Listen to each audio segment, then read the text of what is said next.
Miss Arrington, all right? So you can scratch that part out. But at 9, instead of introducing Sam Kelly, am I introducing Mr. Packard? Yes. Okay. Right. Good to go.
Take your seats. The event's about to begin.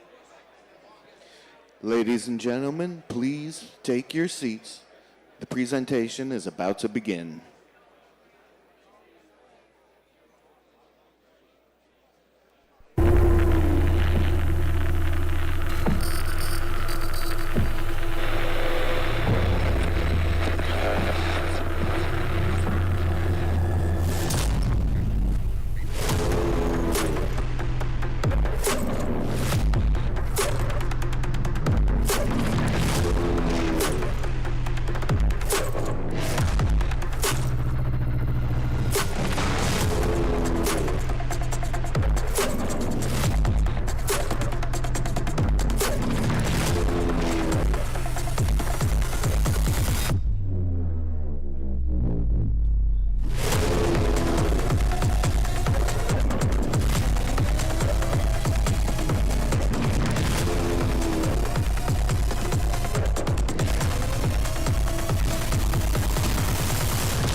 Well, that'll fire you up, won't it?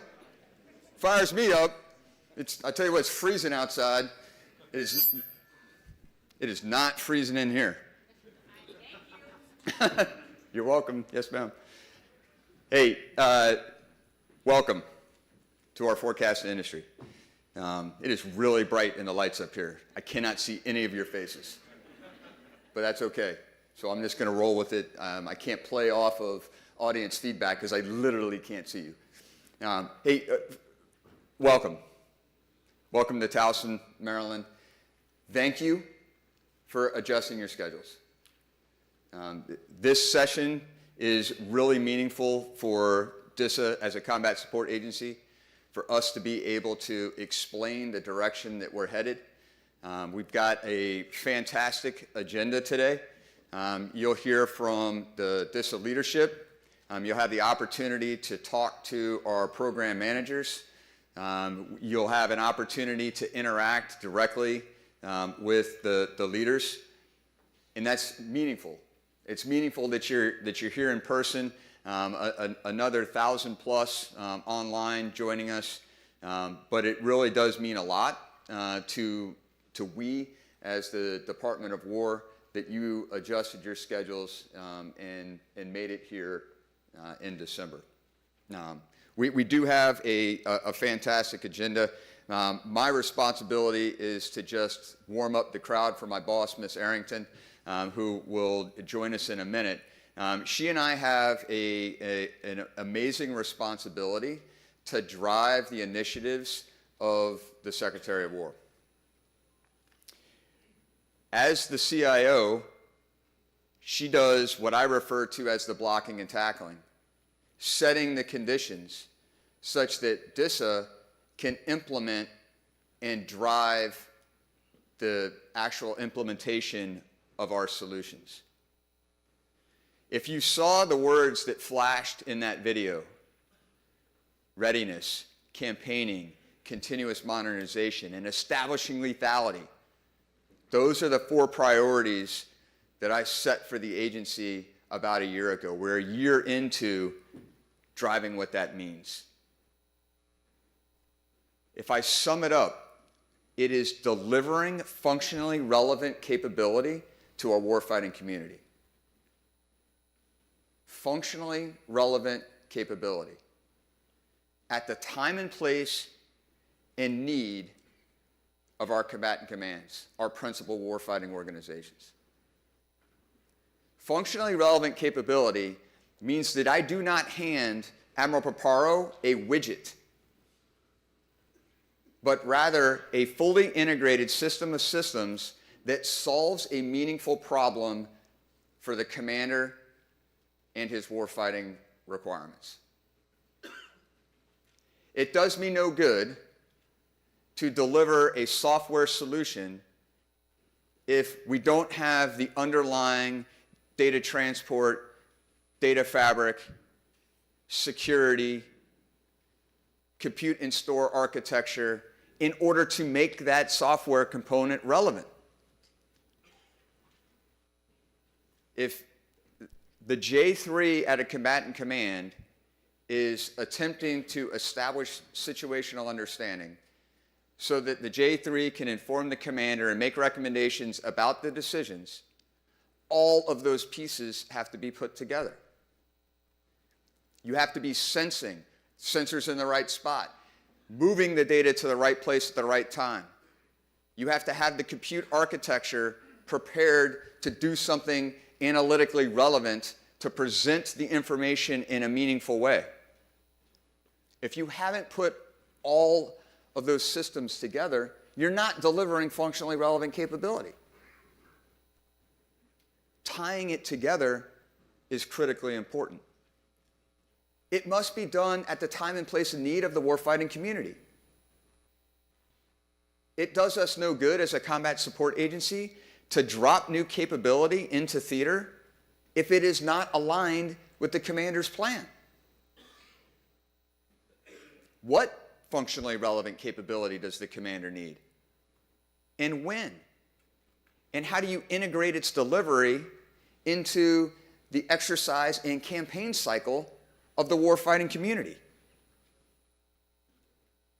That's our responsibility as a combat support agency, as DISA. And where you come into play is providing all of the insight and all of the components that need to be put together in a meaningful way to then present that functionally relevant capability. In order for us to get there, we, as DISA, can't do it without everyone that's in this room. In order for us to get there, we have to drive a relevant relationship in order to deliver the capability. You must work with us directly. You must work with each other. Think about the case that I was presenting, decision support capability on the operations floor of a combatant command headquarters. There's not one single organization in this room that can deliver that entirely. Got to have a data center, got to have the compute and store capabilities, I have to have undersea cables, I have to have a PACE plan with SATCOM capabilities, I have to have the software solution, I have to have a data fabric that's pulling the data together in a meaningful way. We have to work together in order to drive that solution. And increasingly relevant is embedding so that we meet the time and place and need of the warfighting community. If the solution that we're presenting isn't solving the warfighter's problem, then we shouldn't be focused on it. Our priorities are driven by the demand signal of the warfighter. We are all familiar with the fog and friction of war. It might change. The means by which we deliver that functionally relevant capability in a time of continuous modernization when the enemy has a vote is by working together. When we're in the same foxhole, the improvements that we're making are directly tied to one another, to our mutual benefit. But it requires us to overcome the friction. You with each other, and certainly alongside DISA as the combat support agency. If it is an inherently joint partner or enterprise scale capability, then it's our responsibility as DISA to present it to the Department of War. And that requires DISA to integrate the solutions that each one of you provide and present. We must account for all of the .mil PFP implications: doctrine, organization, training, materiel, leadership, people, facilities, and policy. There's a reason why that horrible acronym exists. Because it helps us think comprehensively about all of the challenges at once. It does us no good to present that functionally relevant capability if we don't have trained users that know how to put it into action. If we haven't thought about the organizational construct necessary to secure, operate, and defend that capability. Where are we going to drop it? Do we have the facility? When was the last time that the fiber cables inside of the building were upgraded? Well, can they handle the bandwidth requirements? All of these questions have to be integrated together so that we account for a fully burdened cost of delivering the functionally relevant capability, and that as we drop it into the time and place of execution of a combatant command, that it is fully integrated, not just moving data, but users that are operating it alongside the warfighting requirement. That's the mindset. But we as DISA will never get there without working directly with you. But the mindset, our collective mindset, must be deliver functionally relevant capability to the combatant command. Not exclusively combatant command, but they're the principal warfighting organizations of the Secretary of War and Department of War's requirements. That's where we're prioritized. That's where we're focused. So help us get there. We'll spend quite a bit of time today talking about some of our initiatives, talking about some of our requirements, talking about some of the how to drive the solutions. The agency's leadership is in the room, they're in the building. Our PMs are set up to have meaningful, engaged conversations with you so that we can drive towards our collective and mutually supporting goals of supporting the Department of War's requirements to get the right data to the right place at the right time to make a better and faster decision than the enemy. That's why we're here. We, as DISA, can't do it, can't execute if we don't have the conditions set and the blocking and tackling performed so that we can focus on designing, delivering, and securing, operating, and defending the capability. And our department's CIO has the responsibility to drive that on our behalf. No better person to do that than Miss Katie Arrington, who is a force of nature to drive outcomes, uncompromising in her approach to get us to where we need to be on time schedules that are unprecedented, helping us deliver results. It is my great pleasure to introduce our keynote speaker for our forecast to industry today, Ms. Katie Arrington, my boss. Ma'am. Can you hear me? Can you guys hear me? Can they hear me? My mic on? Oh, hey, listen. You guys don't know this, but I knew him when he was a 1-star, and he hasn't grown since then. And I would say the two most passionate people in the building are both under 6'5". Right, there you go. I love you, I love you, I love you. So good morning, everybody. Morning. Do you know why I love to watch General Stanton speak? Number one, the height thing is always going to be one of my best busts on him. And you're right, Paul, you can't see anybody. The man never needs a note card. You never worry. You know, I've been to so many events and conferences where everybody's looking at the thing and they're reading and they're going. And Paul and I, it comes from here. It's in our gut. And I don't look at me as his boss. It's kind of the reverse.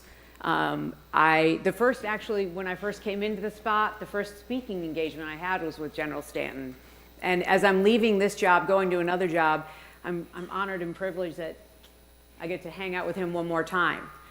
But the things that we're doing, the things that industry is doing, I'm going to do my thing because you know I'm a Katie. The things that are critical to this nation are up to you. And if you don't do them right, then the warfighter doesn't win, and we don't win as Americans. And I don't know about you. How many people have heard me speak before? Raise your hand. Damn, okay. How many of you have learned Mandarin over the past year? Awesome, you're paying attention. I love it. We are undergoing major, major challenges in the Department of War right now. Why? Because first, we're out there being the Department of War. We're not acting like we're not sitting on our hands waiting for the war to come to us. We're making sure the world knows what we mean, and we mean business. We are no longer the country of, oh, I might, or I should. It's no, don't do bad things to my people, full stop. And if you do, you will pay a price, full stop. Now, General Stanton and his crowd won't take the credit they deserve. But does anybody know of an operation called Midnight Hammer? Raise your hand. Wow. Anybody remember us blowing up Iran's nuclear facility? Raise your hand. Welcome to Operation Midnight Hammer. Do you know how that happened? General Stanton. General Stanton, DISA, General Stanton, DISA. Do you know what did not happen? Those pilots that flew for 36 hours never lost communication. Well, except when they went over the Antarctic, and we got to talk about that. That's where the aliens are. Seriously. I don't know about y'all, but that's how I think they're there. That, or what is the Mariana Trench? Like, they're either in Antarctica or Mariana Trench. Two places we're not allowed to go. They say it's too deep and it's too cold. I question that, but, you know, I don't know anything for sure.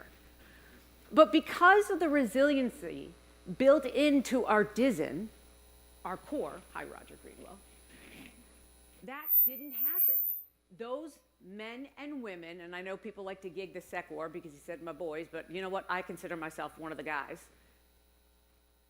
Didn't lose communication for a second. Stealth, no one was expecting it. I happened to be at the Biltmore that weekend. I knew right before I left that there might be a callback, and you know what? It went off flawlessly. Not a human life was lost. But yet we were able to render quite potentially the world's worst offender in nuclear weapons, inert with 12 bombs. I don't know about you, but we deserve a freaking round of applause.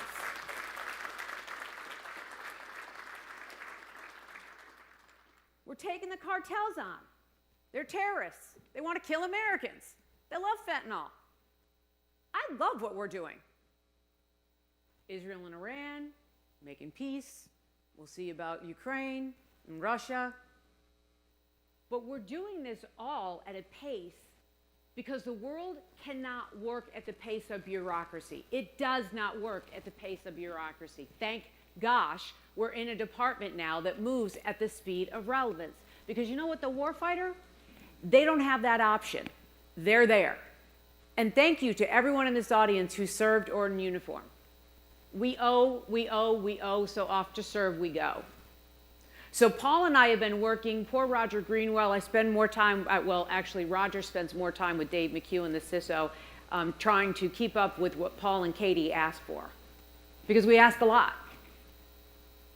Mission Network as a Service. Has anybody heard of it? Raise your hand.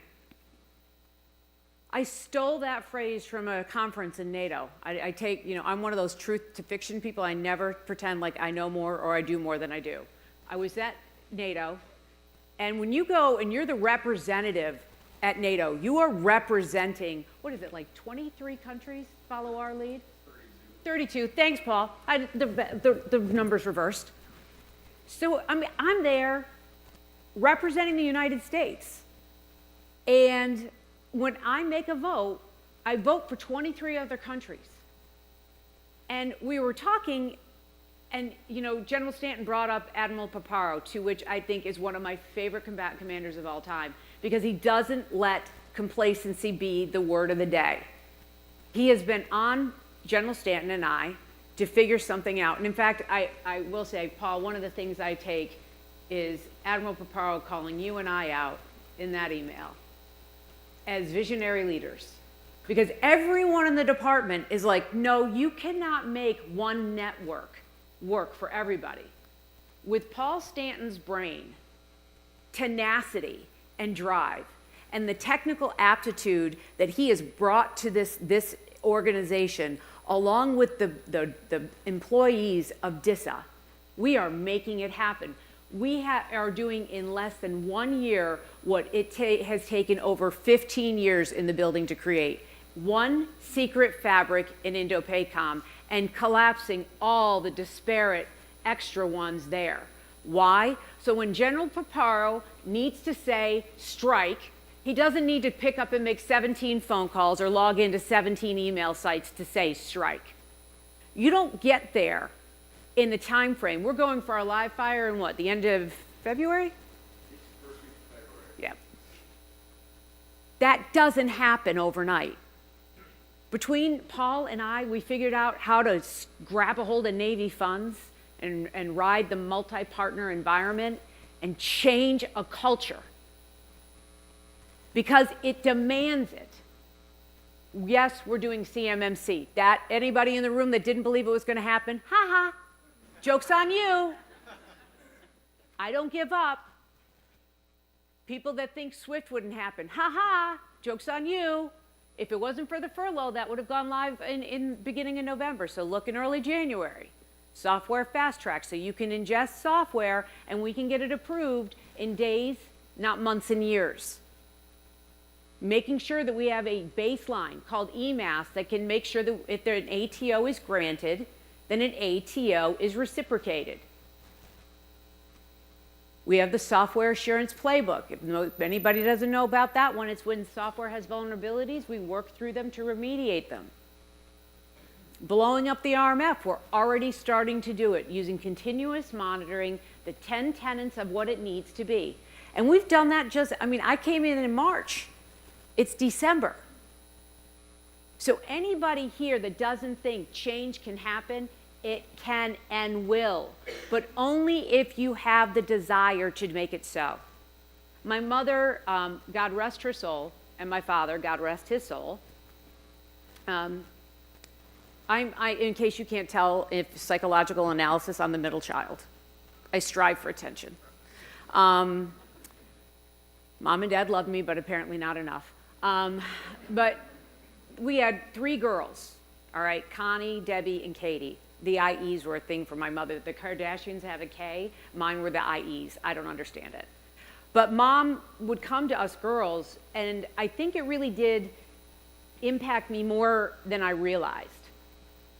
She said, if you come to me with a problem without a solution, you're whining, and I don't tolerate whiners. And anybody in my office that comes to me with a problem without a solution, you're a whiner and you're automatically 86th. Because the most brilliant minds in the world are in this room and working at the Department of War.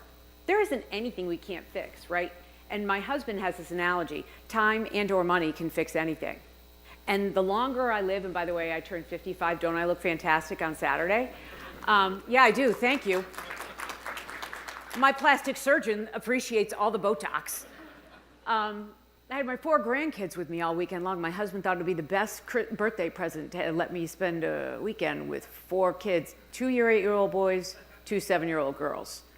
Yeah, and I'm the grandma who does it all. Like Friday night did the Christmas festival, Saturday went to the Gaylord. Don't do that, oh my gosh, 6,000 people and children. It's worse than Disneyland on crack on a hot day. Then we went to the Polar Express. I'm driving through parts of Baltimore, and my grandkids are like, this is pretty sketchy, honey. I'm like, yeah, it is, bro. And then did the Nutcracker yesterday afternoon. So when there's a will, there's a way. At 55 years old, somehow I managed to get up, make breakfast for these crazy fools, keep them fed, no one died, no one got injured, and they all had a wonderful time. And we did Sunday. We went to church. Where there is a will, there is a way. And nothing should impede you from that. Because you live in the United States of America. You are blessed to work in the United States of America. And if you don't realize that, Canada's always open. And find your happy little selves to go on up there. But if you don't take what and what General Stanton said about decision space, and I was talking to a bunch of kids, they were looking to join the Department of War from one of the colleges. And I said, one of the greatest things you might do, you'll never know. Anybody here ever see The Dynamite House, that movie? Okay, it's on Netflix. If you haven't seen it, watch it. It's kind of sort of true, but kind of not true. But there's a thing where this sergeant is looking. She's like, did I do everything right? Did I do everything right? I'm going to give you, sorry if you didn't watch it, plot flaw. We don't intercept the nuke. And the sergeant I related to, because, and the lieutenant, did we do everything right? Did we do everything right? If you, in your job, can give 8 seconds more of decision space, 8 seconds, you may not realize it, but that 8 seconds is going to save a life somewhere along the line. And if you don't do your utmost best every day to give 8 seconds, and know that you are part of it. I love when people say, oh, I work at so-and-so, and I worked at Booz Allen, there's the chip, still in my head. I didn't make a difference. The hell I didn't. I won more contracts for Booz Allen in the 90s than I even cared to discuss, and then I went on to another company, a small business, and won more contracting. I mean, I know how to write a good proposal. Why? Because I'm passionate about what I do. I get up every morning and I thank God, yes, I thank God, that I'm in a place where I can do something awesome. And that I might not feel my ripple, and you may not feel your ripple, right? That's the hard part about what we do. Most of us in this room probably love to landscape and garden. Why? Because we see immediate satisfaction. 95% of what we do in our jobs, you don't get to see immediate satisfaction. We take months, if not years, to award contracts. And once we get started, just the inertia of the building, it's so massive, we don't get to see how great we are. But when examples like Operation Midnight Hammer are put in front of you, you don't even realize it's you that did that. Take pride in it. You have the greatest defense in the world is right here in the United States of America. Bar none, full stop, end of story. Are we outnumbered? Yes, but we're still the freaking best. How's that possible? For every one cyber expert we have in the Department of War, China has 1,000. Russia has 500. Iran has 50. North Korea has 200. 1 to well over 1,500, and we are still kicking their asses. Aren't you proud?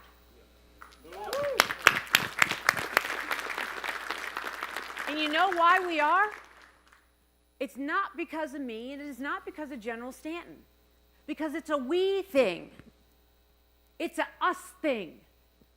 Without you out there in industry doing and helping us in the building, we get nowhere. There's no DIB without DOW. There's no DOW without the DIB. And I commend the DISA leadership that's here today to engage. And what I would say to you guys, engage, engage, engage. And you know what, if we're not picking up our phones or responding, keep brutalizing those people. Why?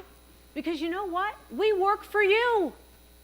This is the great mystery unsolved, folks. I work at the pleasure of the President of the United States. I'm a political appointee this time around. In Trump 1, I was not. I was a career civilian. I've been on every single side of this fence. I've been a state legislator. I run for Congress. I worked at large industry. I've worked at small. I've worked in the government. I've owned my own company. I have done the gamut. And I'll tell you what, there's nothing like working with General Stanton and DISA. There's nothing quite like it. Mission Network as a Service. That is such a cultural change. So how many people here have ever tried to log into the GAL and find somebody? All right? This is what I'm talking about. We have come up with something called ICAM, Identity Credential Access Management, federalized ICAM. So, Paul, when was the test you did in Indo-PACOM for the JOSI? July. This young buck gave his team 90 days? I gave him 60, It took 72. Paul Stanton, I say, and please, I'm not disrespectful of the man's rank, 3-star general. He is the bomb.com. I love him. But he truly is my battle buddy. And when we commiserate and we also celebrate. When he went to Indo-PACOM with his CAT card and was able to bring alive Maven Smart Systems in a different geolocation without any pre-work done, man, we hit the gold spot. And we took that nugget of awesome and we just said, we can do this. In the next year, ICAM, as we move everyone into zero trust, still a thing, still happening, the ID card will be your key to anything. We don't care about your geographical location or what network you're on. It's the identity credential access management that matters. Your identity from cradle to grave.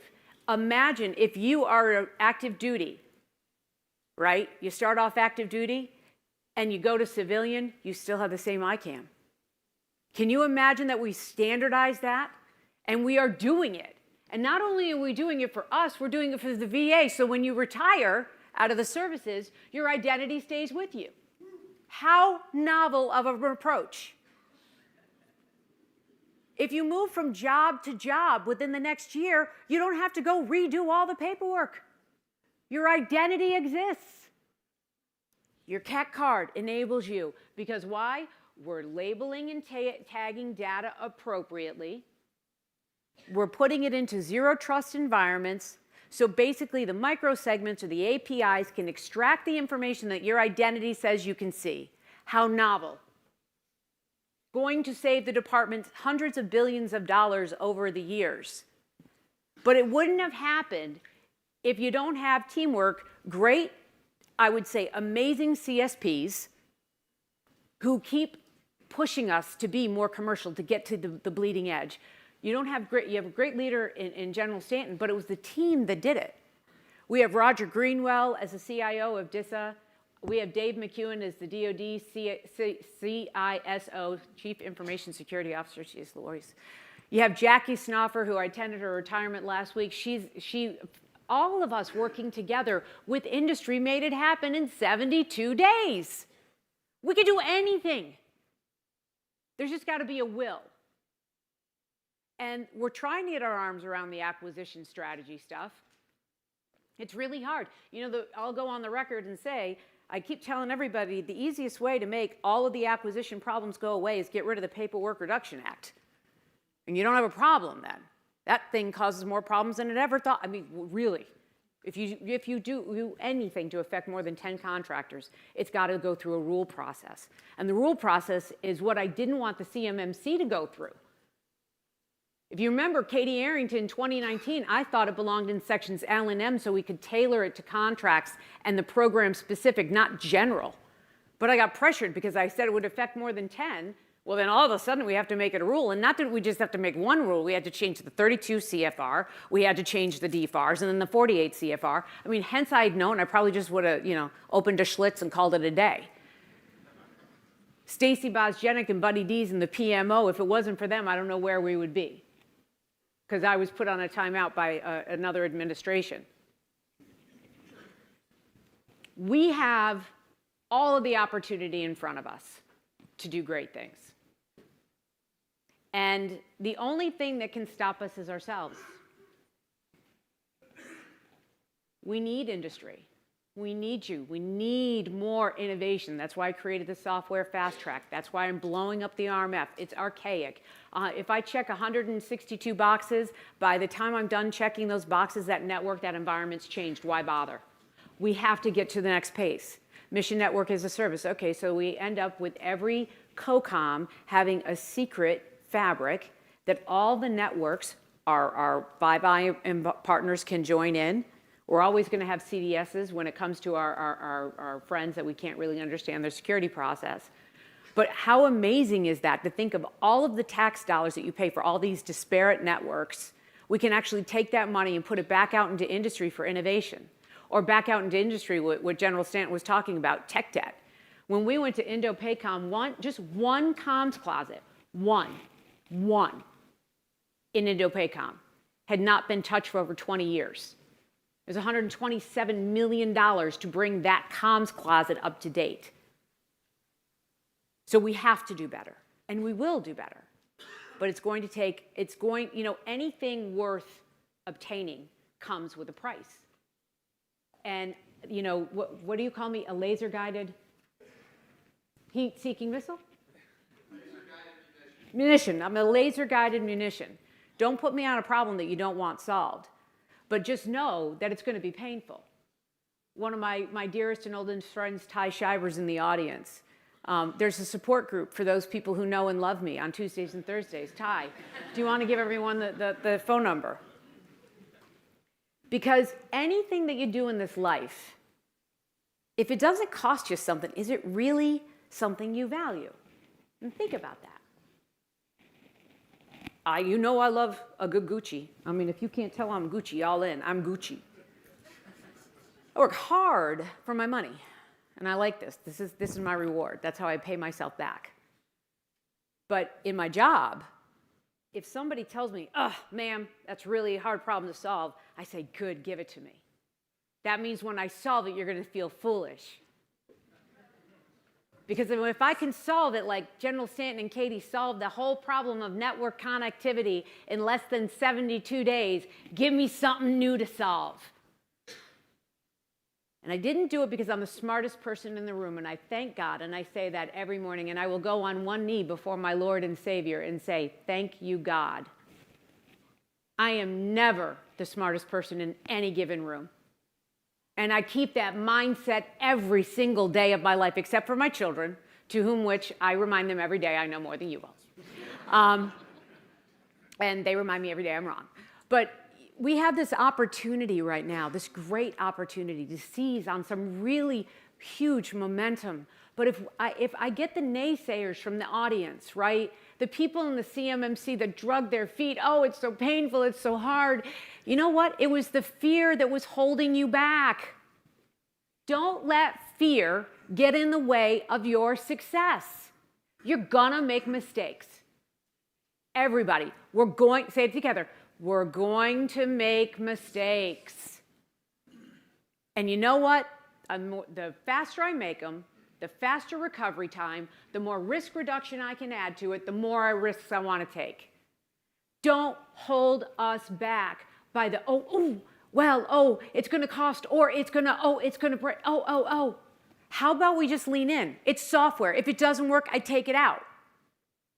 How about we just say, you know what, there's a risk level that I'm going to have to accept. 80% of a solution is what I'm good to go with. And you know what, the 20%, because nothing in life you ever do you have 100% guarantee.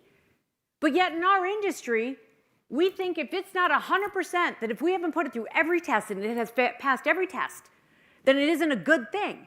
That's crazy. How many people have heard the spitball analogy? Oh, good. Okay. Here we go.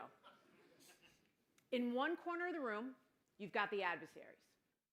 Okay? There's 30 of them over there. In this corner of the room, you got the allies. There's 30 of us here.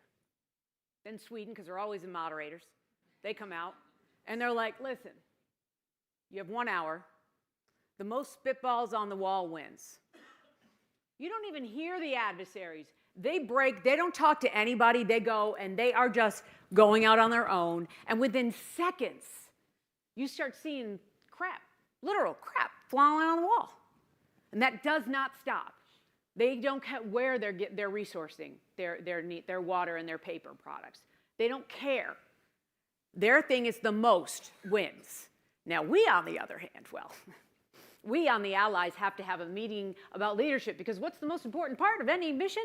The leadership. Okay, so we spend 15 minutes arguing about who's going to be leading it. And then when we figure out who's going to lead it, then we have to discuss who's going to lead what part of it. Because you know what, you can't lead the whole thing, right? Because that wouldn't be fair. So what part do I get? And we argue and we debate, and at the 20-minute mark, we figured out who's going to be in charge of what thing, right?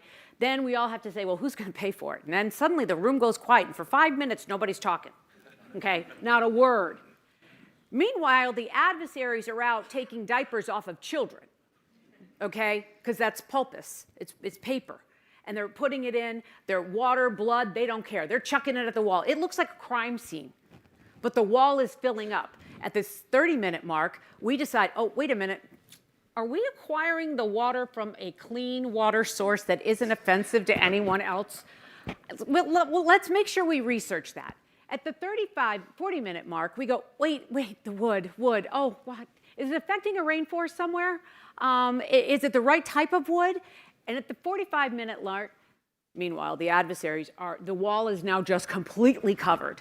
There's 2 elections, and we have to pause for 5 minutes while the new elected people in the Allied environment decide that they want to continue on with this effort in this war game. At the 50-minute mark, some scientist out of nowhere, who's been sitting back opining this entire time, says, well, you haven't even talked about the viscosity or the trajectory. And what about tempest? We don't want emissions or emanations coming off of this. We don't want them to see it coming. 55-minute, we're ready, right? We've tested. We think we're going to get there. And what happens? Some country runs out of money. And we wait until the 59th minute to launch. Now, mind you, we launched the most perfect spitball the world has ever known. That spitball launches and goes exactly on the wall where we predicted it to go, with the right level of impact, and it is going to be on that wall for the rest of time, come hell or high water. And the allies are just high-fiving. They're like, yeah, we win, woo, all the way down, yeah. And then they go, adversaries win. And we're standing there, we're like, what do you mean the adversaries win? We did it we took out all the risk. It was perfect. Look at it, it's beautiful. How could you miss this beautiful? We should frame it. Hell with the Mona Lisa, move that to the Louvre. Well, we said the most, and we lost. That is what we're against, ourselves. We win wars. It's when we don't fight together as a nation, as a Department of War, that we will lose. And I love when General Stanton talks about the COCOMs, because I really believe the Goldwater Nichols was the best and worst thing that ever happened to the Department of War. Thing one, it gave the services Title 10 authority, which God bless them. God bless them. But it made these combatant commands the ultimate customer. And if we're not developing a need or a capability that satisfies their need, what are you doing it for? And that's what General Stanton came to me with we were doing these MPE environments, multi-partner environments. He's like, yeah, but how does that solve the co-coms problem? And we've got to look at that. Everything we do has to solve a problem. And we've got to do it with a little bit of risk. And understand that. And senior leaders, risk is okay to accept if you understand what the risk is, right? Identifying that. One of my things I never got done, I haven't gotten done yet. Never say never in Katie Arrington land, the third husband, just so you know. Is a cyber scorecard or a real-time dashboard for a combatant command to look at all of the known cyber and real world that exists in the real time, right? That's my dream. And I will get there. I just keep getting, like ADD moved off onto other things. Industry has the momentum. We have been given the largest budget we've ever been given in the Department of War. Yes, we're trying to find better ways to contract. Yes, that's going to hurt some of you in some way, but I will say there are going to be a lot more newer companies coming into our playground than we've ever had before. Competition drives innovation. More competition, the better. And that there's a place for every one of you in our home. It's just how do we fit, and we get you there. And this last thing is never give up. If I might be a laser targeted missile, right? But I never give up. I get down. Don't get me wrong. There are days Katie Arrington cries herself to sleep. But I do this, and I hope that I could give you all the contract numbers and awards and whatnot. Just know this: if you do the right thing, the hard right thing every day, and you do it from a place of, will this make my country better, safer, and more secure? Then do it. Because if not you, then who? Everybody in the world thinks there's somebody else that's going to take care of that. And that's not the truth. And we've become very complacent in that. We think, if my cell phone goes down, the internet goes down, somebody will take care of that. You guys are the ones taking care of that. The contractors that work with DISA itself, and just know that every one of you has, and I'm on till 9, right? I can talk till 9? Okay. I'm going to say this, and I appreciate that we've brought some things back, and if I offend you, then shame on you. It's not me, it's you. In this grand scheme of this whole crazy world that we live in, you were created for this exact moment in time, to be in this room, to hear me speak. Imagine throughout the billions of people that have lived on this planet, in the times that they lived here, you were selected to live right now. There's a reason for it. And how lucky we are to be alive in the greatest country that has ever lived, at one of the most incredible times the Department of War has ever had. Because we're really not about war. We're about peace. And peace through strength is the only way you're going to get there. Why doesn't peace through prosperity work? Because if I give you $1 today to be nice and play well with others, I will need $2 tomorrow. So that doesn't work. And peace through economics, yes and no. It depends on what kind of economy. We told Iran, we will pay you not to build nuclear weapons, so they just built them underground. Did that really work out well for us? No. Honestly, on this one, guys, I will tell you this. Watch the movies, because they tell us everything. Do you all remember the summer of 2018, Top Gun Maverick came out? What was that movie about? Finding an Iranian nuclear facility built in a really obscure place, and it had only Maverick could get to it. Seem familiar? I don't know about y'all, but I was a little bit watching the movie like, ooh, how'd they find that out? And did everyone love the chairman? Diabolical. I love Dan Kane. I've known Dan Kane as long as I've known General Stanton, and I just love his diabolical. That speech was one of the best military speeches of all time. And if you have not watched the Secretary of War and the chairman talking about Operation Midnight Hammer, you are missing out on one of the most epic 45 minutes of U.S. history. It was brilliant, although the chairman did talk about DISA, and that's something we're not supposed to talk about, Defense Threat Reduction Agency, but you know, all fair and love and war. Not that he can't speak about it, we just don't like to talk about it. That's how good we are. I mean, think about that. Did any of you realize for 20 years, all right, since Obama, it was Obama that gave the money to Iran to not build a, so think about that. Since Obama, we've had 2 wackadoodle dudes in DISA knowing that they were going to build these weapons underground, and they have been tracking and watching and creating a pace plan for it. How insane is that? Think about it. And Dan Kane, the chairman, said, and that's not the only site. He's right.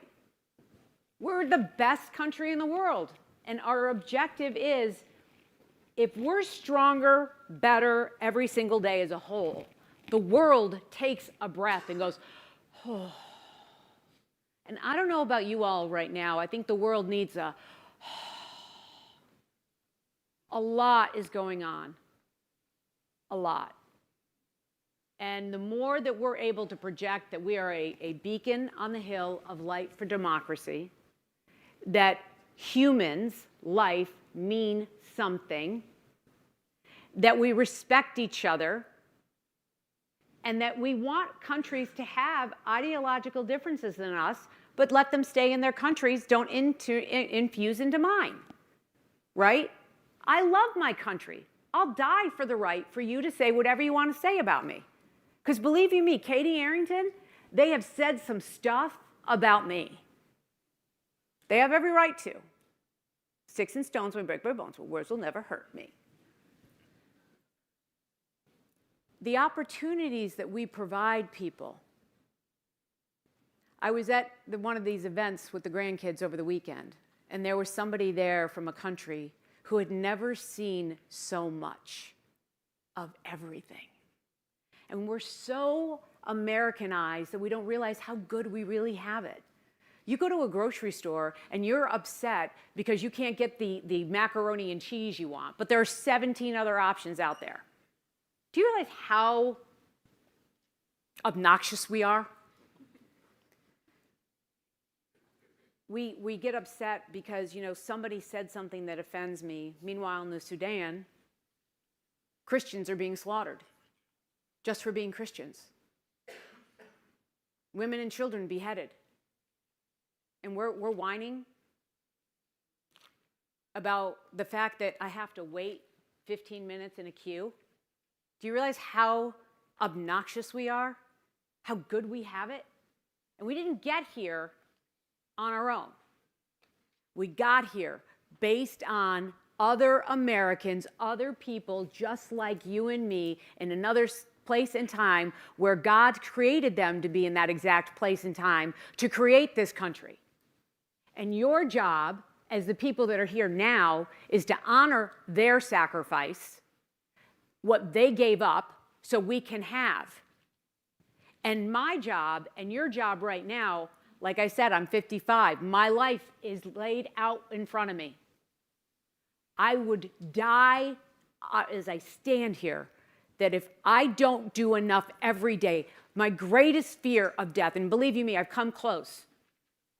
I've seen death on her front doorstep. She's knocked, she came, she talked to me. I don't know if anybody knows, in a massive car accident in 2018. I coded 3 times. I was on life support for days. Ty, was it a fun time? No. I've seen death. I've watched friends die. And what I can tell you is, my time on this planet, everything I do is to make sure that the place where I want to go, I've done the right thing to get in those doors. And that means sacrifice. If you're not religious, I'm not going to apologize if it offends you. But it never was easy. We were told it's not going to be easy. And let's go back to what Katie said at the start of this whole conversation. Nothing in life worth obtaining comes without a price. If you have a long-standing marriage of more than 25 years, raise your hands. Yes. How many of you people sacrificed? Amen. How many of you have been in a job more than 5 years? Raise your hand. Have you sacrificed? Yes. How many played on a sports team? Did you have to sacrifice nights and weekends to get there? Why do you think that living in the greatest country in the world that has ever been isn't going to be some sort of sacrifice? It is, and it's so worth it.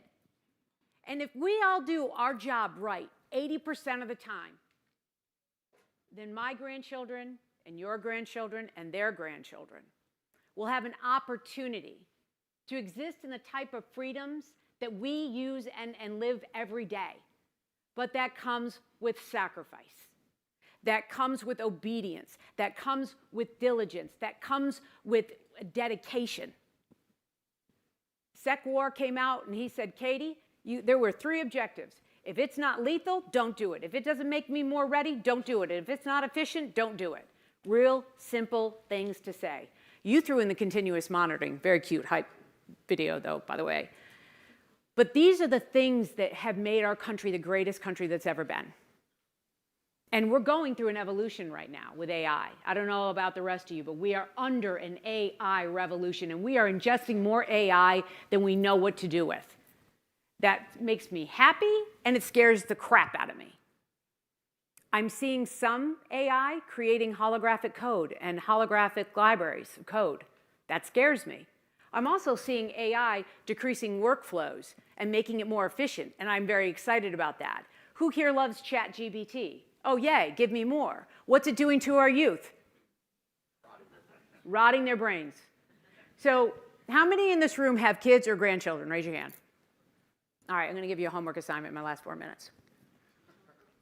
So I worked all summer long as the CIO, and I will tell you, I worked 15-hour days. I'm performing the duties of. So the nominee will be sworn in the next couple of weeks. Cross your fingers. You guys will have a CIO for the next few years. I'm not leaving government, don't worry. I will still be around busting heads. But I'll ask you to do something for those, and the thing that, you know, I have my own beliefs on why I do what I do. But my grandchildren, we were noticing some challenges in the kids, all of them. So both of my daughters came together and they said, you know what we're going to do the summer of the 90s? No electronics for our kids. I beg of you, take them away. Take the electronics away. Let them learn critical thinking. Because if they don't learn critical thinking, they will never know how to make technology work for them. They will always work for technology. And we need our kids to learn early and often how to code, how technology works. But the greatest part, you know, I'm a Gen Xer. Everybody on Instagram, I'm still on Facebook. I'm one of the old people. On Instagram, I don't do TikTok, and I don't care who says. I just won't ever do TikTok. But I look at those Gen Xers, like, there was no time. Like, you went out in the morning, and you didn't come home till the street light came on. We drank out of garden hoses. We did this. We did that. We were kids. We were kids. And we did kid things. Have anybody here ever been to Japan? You notice what in Japan, you see kids 3, 4 years old walking around by themselves, and there's not a fear factor in any one of their hearts that something's going to happen to their child? In Norway, they put their infants outside in the winter, alone, to bolster their immune system, because they know the #1 asset to their country is their children. We need to start acting like that. Our #1 asset is not Wall Street. Our #1 asset is not the amount of military weapons we build. Absolutely not. Our #1 asset is our children. And I beg of you all to give your grandchildren, your children, your great-grandkids 30 minutes a week of reading with them, talking to them, looking them in the eye, giving them positive reinforcement, because they're the ones that are going to take the technology that we're developing, and they're either going to sustain our lives or turn it off, and I really hope they don't turn it off. You know what I'm saying? And I'll leave you with these last few words. It has been the privilege of a lifetime working with you all. And General Stanton, not working with you is going to be something I will not do in this lifetime. I will find a way to work with you any day and twice on Saturdays and only once on Sunday.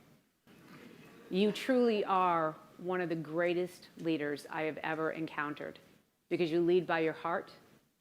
Your mission is so, you're the talisman and azimuth for so many. And that doesn't come easy being as short as you are. It's hard to find you in a crowd. But when I first met you, I fell in love with your crazy brain.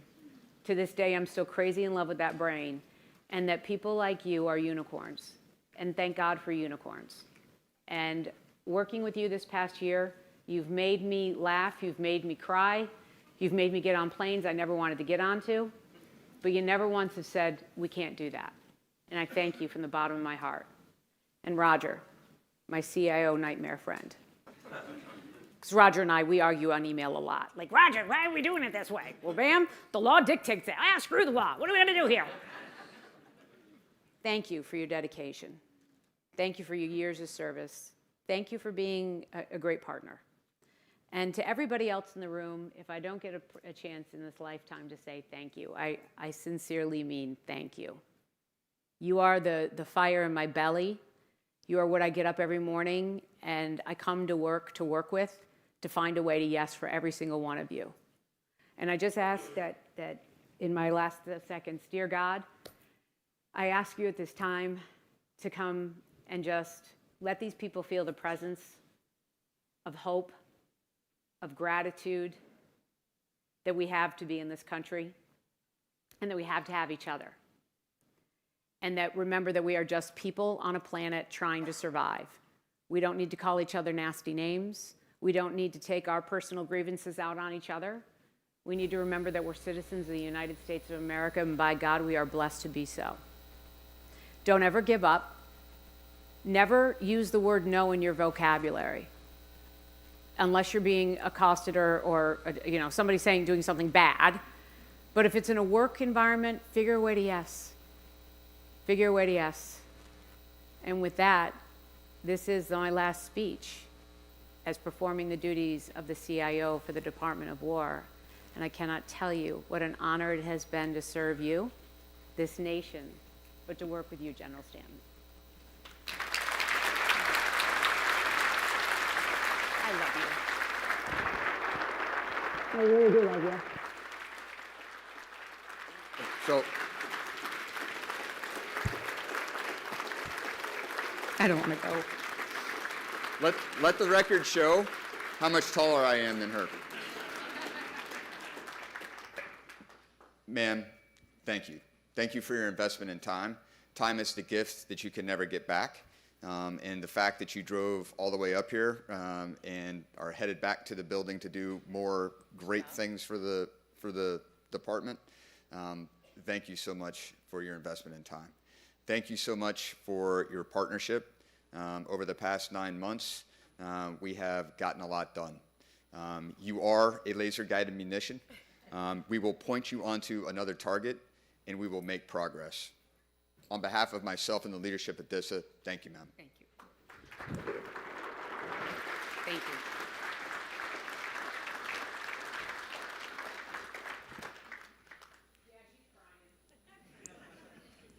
Be well, be safe, everybody.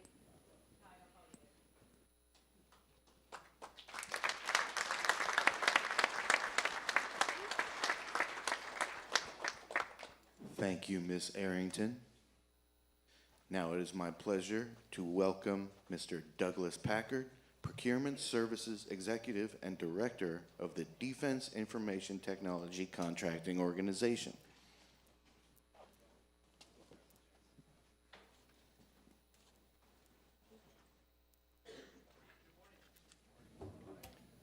So last time I was up here last year, I made the comment that never follow an extraordinary speaker, and that was General Paul Stanton. Now I've had two. So basically, I'm dead, welcome, and this will be your boring time. All right, that said, I'm actually pinch hitting. Our deputy director, Ms. Kelly, was not able to be with us suddenly this morning. So I'm going to pinch hit. So, and this is a pinch hit because I'm not prepared to open this event. However, I'm going to call this my cold opening like on Saturday Night Live. All right? Okay. First of all, it is cold, right? So where does our weather come from? Our weather y'all can hear me, right? Okay. So our weather comes from the west. So over to my left, I won't make them stand up, but I'll tell you to my left. We have a group that came in from Illinois, from the Ditko Scott. So if you see them, thank you, this is our cold weather. I'm just saying. See, they're clapping for themselves, I think. I think they're happy for it, right? All right. Hang on. Because I have a lot of administrative announcements I want to try to pull in here. One was to validate the parking, to make sure when there's a table there, validate your parking into the parking garage. Yes, those are still this year the most incredibly smallest parking spaces you've ever imagined. However, here's a really cool fun fact, I guess. If you go to the 5th floor, just go up there on the elevator just for fun, right? There is like this Hyundai death yard of new vehicles up there. There's like 1,000 vehicles up there on the top 2 levels, kind of crazy. And there's a lot of dust and haze on top of it. So we've been up for a long time, so I don't know, it's kind of crazy. So I think the parking spaces are small because they need room for, I guess, all these Hyundais that someone's going to buy eventually. All right. So typically for our event, and really you cannot see when you're up here, but I'm not going to tell you to raise your hands. But if you want to raise your hands for each other, that's fine. I can't see you. But if you're new here, there's 3 parts to the program. The keynotes, which are phenomenal, as they always are. The strategy briefs up here on the stage with some acquisition opportunities and some program tables, and that also allows for networking. I would offer to you the strategies are interesting, but if you want to know a contract, which is your business development, that's kind of probably why you're here, right? The program tables are a godsend. Please use those, make the advantage of meet the seniors at the end of the day we'll have. Take advantage of the networking, take advantage of the table. So again, we do this once a year. It's a lot of work. Post-furlough, we're able to find a date here at the hotel that was available on a Monday. So it all worked out well. So please make the best use of the time because it was something we didn't think we'd have a month and a half ago. So please make the best time that you can here. A couple more administrative announcements. So at the end of the day on the agenda, there is a PSD briefing on contract and opportunities. I can pinch hit, but I can't pinch hit that much, and our SME is unable to be here, unfortunately. So that last briefing will not occur. There will not be a PSD overview or contract and overview. The comments I would have strategically, I'll make when Mr. Martin and I are up here in a moment here for our panel, our fireside chat rather, because we have a fireplace behind us.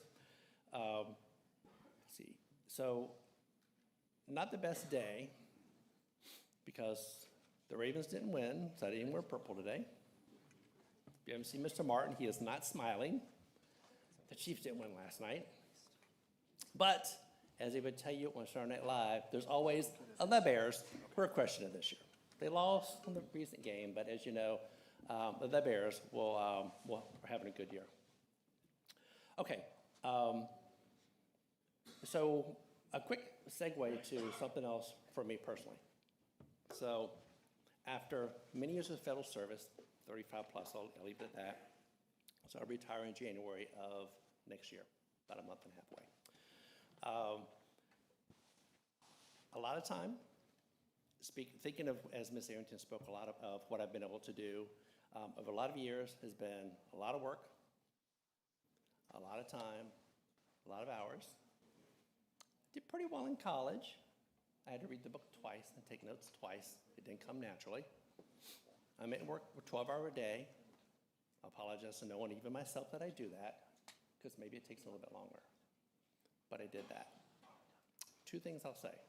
If I ever, in my career in the department, not just DISA, not this event, ever within my career, ever said something or did something to someone who hurt them as a person, I hear publicly and will continue to apologize profusely.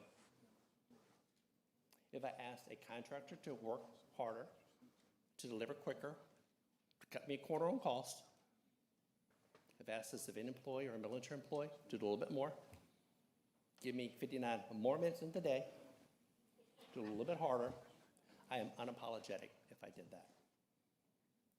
Someone's mother, father, son, daughter, cousin, relative, friend depends on what I think I did for 35 plus years of my life. I did all of DOD, and I would never do anything differently. Some things differently if I harm somebody, but I did it in my own free will. It was a great career. I've loved everything I've done. And I had someone tell me once, yeah, but on your tombstone, you wanted to say you did all that work. Hell yeah, I want my tombstone to say he was a great freaking civil servant. I can think of no better thing on my tombstone to say that. So if you can't say that, okay, we all have to, administration would say, you have to live what you have. It takes cost to get it. I did it. I did it at my own volition. I worked a lot of hours. I am proud of what I did, but I did it with a group of civil servants in a long career, phenomenal military that worked 24 hours a day. You in this audience, other candidates in my career, that gave it the all so someone came home to see their mother, father, son, daughter, friend. And if you don't think it matters, let me just leave you with 2 words. It matters. That said, if you're wondering, didn't get the invite for retirement ceremony, this is it, because that's not me. I've had enough thank yous in 30 plus years. I don't need them on the last day. So there will not be any of those kind of events. But I just want to take a time to tell you, from me to you, thank you, because I have the microphone. You can't win stop me unless Anthony turns it off, right? Okay. So for the panel, for the fireside chat, Mr. Barnhurst is able to be here very unexpectedly this morning. So Jason and I will do this. So if Mr. Barnhurst was to ask you, in good Saturday Night Live fashion, how was the fireside chat? How was forecast? As Joe Pesci would say, it was marvelous, right? Marvelous. Our evaluations are in, but they're not quite all signed off, so marvelous. Everything was marvelous, right? With all that said, and Jason, are you in the room somewhere? Back here, Doug. Okay, I can't see you, so good. All right, you ready to go, dude?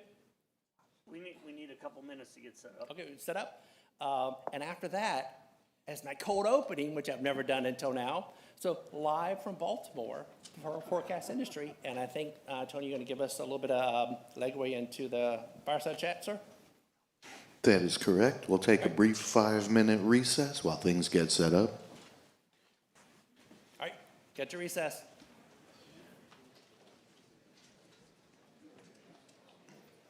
Hotel staff would like to notify you that a lost phone has been left in the restaurant.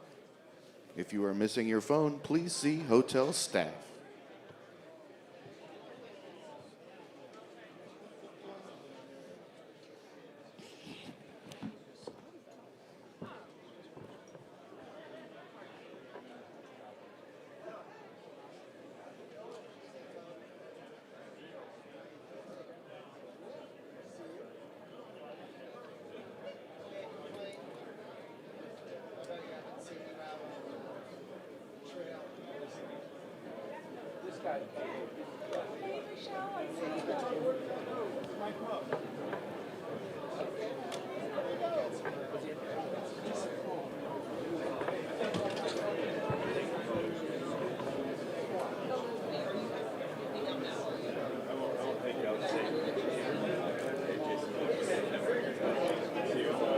Once a year I get to see you here. Maybe at the DISA.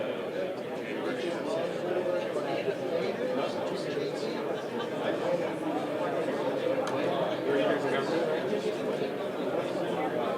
I was.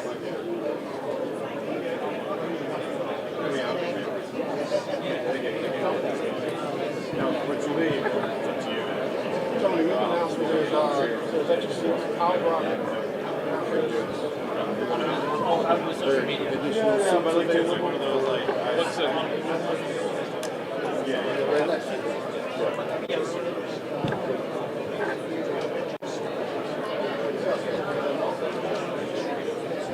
Oh, okay. I got a couple guys that need to get mic'd up. What mics do you want to give me?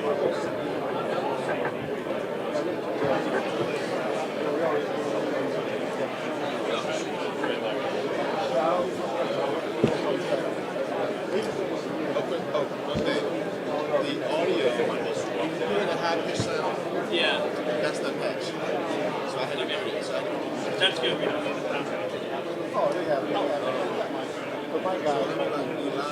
Yeah, how many mics do you need? Just him? Right. You got Mr. Martin already. Yeah, he's on mic on. Did you get the other mic back from? I did not. Okay, I got it from Yes, Mr. Arrington. I didn't get Yes. from so I got to go get the other mic from. We still have the extra mic, so I'm gonna walk out and do that. But yeah, we all been told the podium and we got the runs over Mr. Martin. So you do it. Okay. Okay. Oh,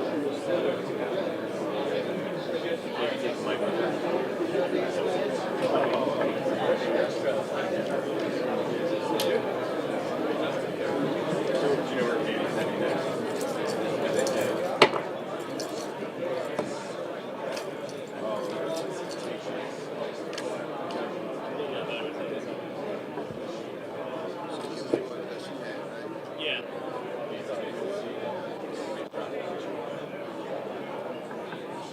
We need him in there.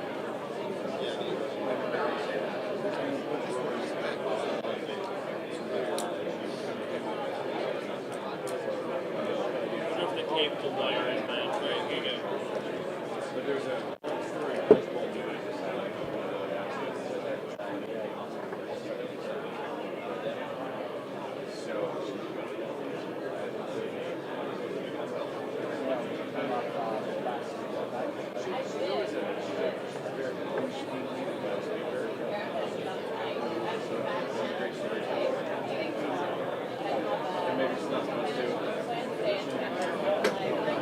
Hey, he's keeping the mic because he's going to do some.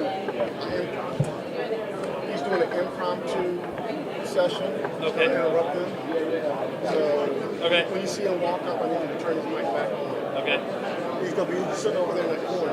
Okay. All right, so he's going to. All right, so yeah, and then he'll turn it after that. Okay.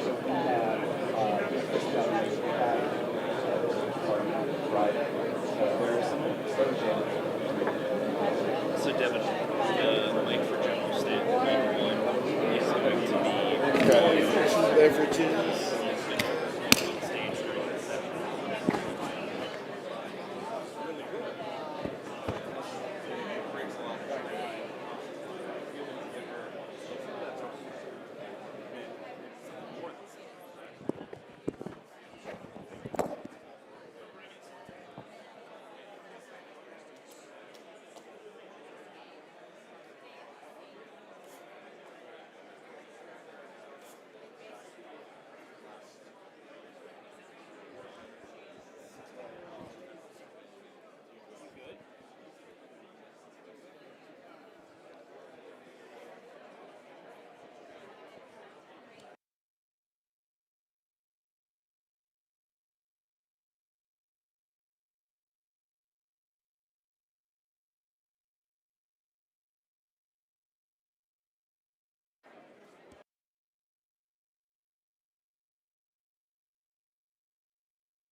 Ladies and gentlemen, please find your seats. We're about to begin in about 5 minutes.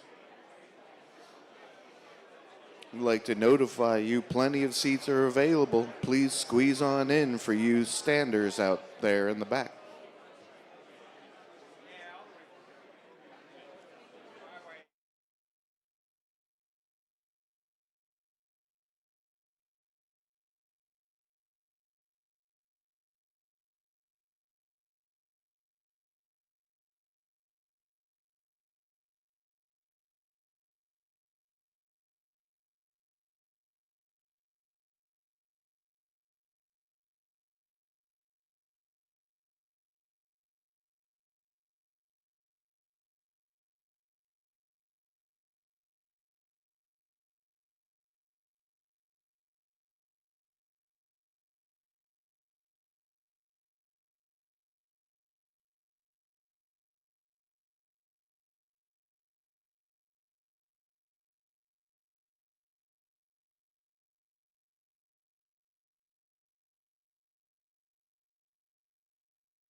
Ladies and gentlemen, please welcome back to the stage Mr. Douglas Packard, Procurement Service Executive and Director, Defense Information Technology Contracting Organization, All right, y'all ready?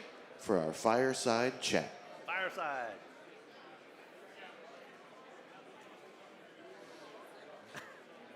This is your Q&A time you're in, so keep talking.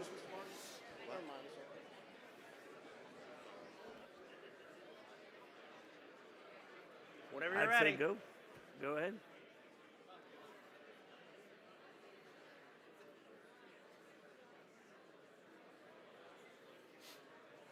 Y'all ready?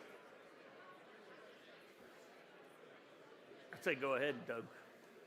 Thanks for coming. It's all the Q&A. We're good to go, and lunch is served at noon. All right. This side's loud over here. Over to the left.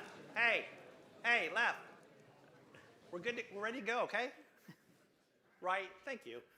Thank you for being with us. Right. All right. So I'll kick it off. So Mr. Barnhurst is not here. So if he asked you, this was the best panel you ever had, right? Senior, we rocked it. Evaluation time is about to be finalized, so we're good to go. So my partner in crime, in years and years and years, Mr. Jason Martin, he has been the longest CE that I work with here at DISA.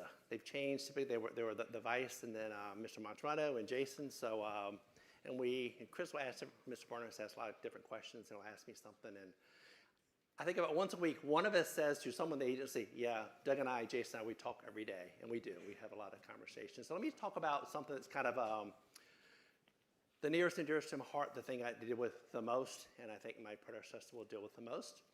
There is a Vice Procurement Services Executive selected, reporting 15 December. His name is Mr. Brian Leda. He was the chief of Ditco Europe. He was my tech director for about 2 years. He was a cost price analyst. He worked at Ditco NCR. He's run offices. He's done policy at NASA, policy at the Department of Commerce in the trademark office. So someone very, very well seasoned is coming in. He has an industry background as well, with startups, with Fortune 1000 companies. Really great guy. So I asked MIC to give him your support. They'll deal with how they deal with who will be a permanent PSC at some later point. So what's the largest thing that I will deal with and my predecessor will deal with is FAR 2.0 or the FAR overhaul. Ms. Arrington had mentioned about people not needing notes. I am not that smart. Okay, 7 notes. Okay, so the technical name for that overhaul is Restructuring Common Sense to Federal Procurement. So if you're about my age, you remember the cigarette commercial way back in the day. I can't really see it, but Virginia Slims, people remember Virginia Slims back in the day? Right? And what their slogan was, is what I say for this FAR overhaul. What took you so long? You come a long way, baby. I have waited 30 plus years to have an acquisition system that I thought really responded to the needs of the war fighter. And that certainly since the 2000 timeframe, 9/11 certainly changed the complexion within the United States. It is a phenomenal change. Other changes will look at a little bit of speed, a little bit of cost, a little bit of lower cost. This is more of a holistic look at how do we buy writ large. There's a lot more conversation Jason will have on that later from this chat. It's really pretty profound to go for speed as a priority, and we need speed. That statement, we need speed, does not come at the cost of, quality just went out the window. You may have an 80% solution.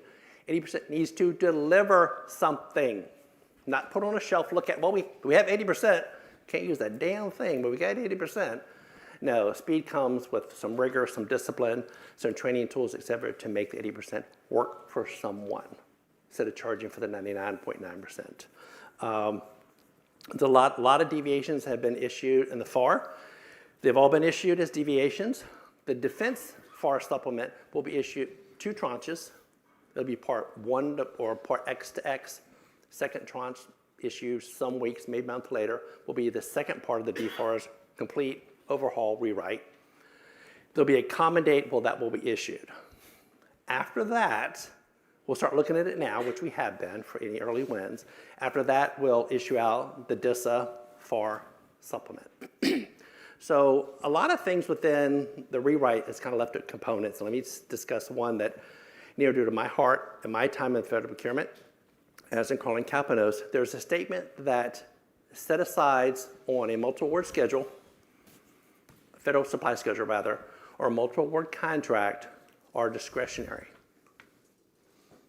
My dying hope will be that the DISA acquisition regulation states that DISA will set aside, when it makes sense through market research, procurements for small business and the other economic groups. Carlen, you're welcome.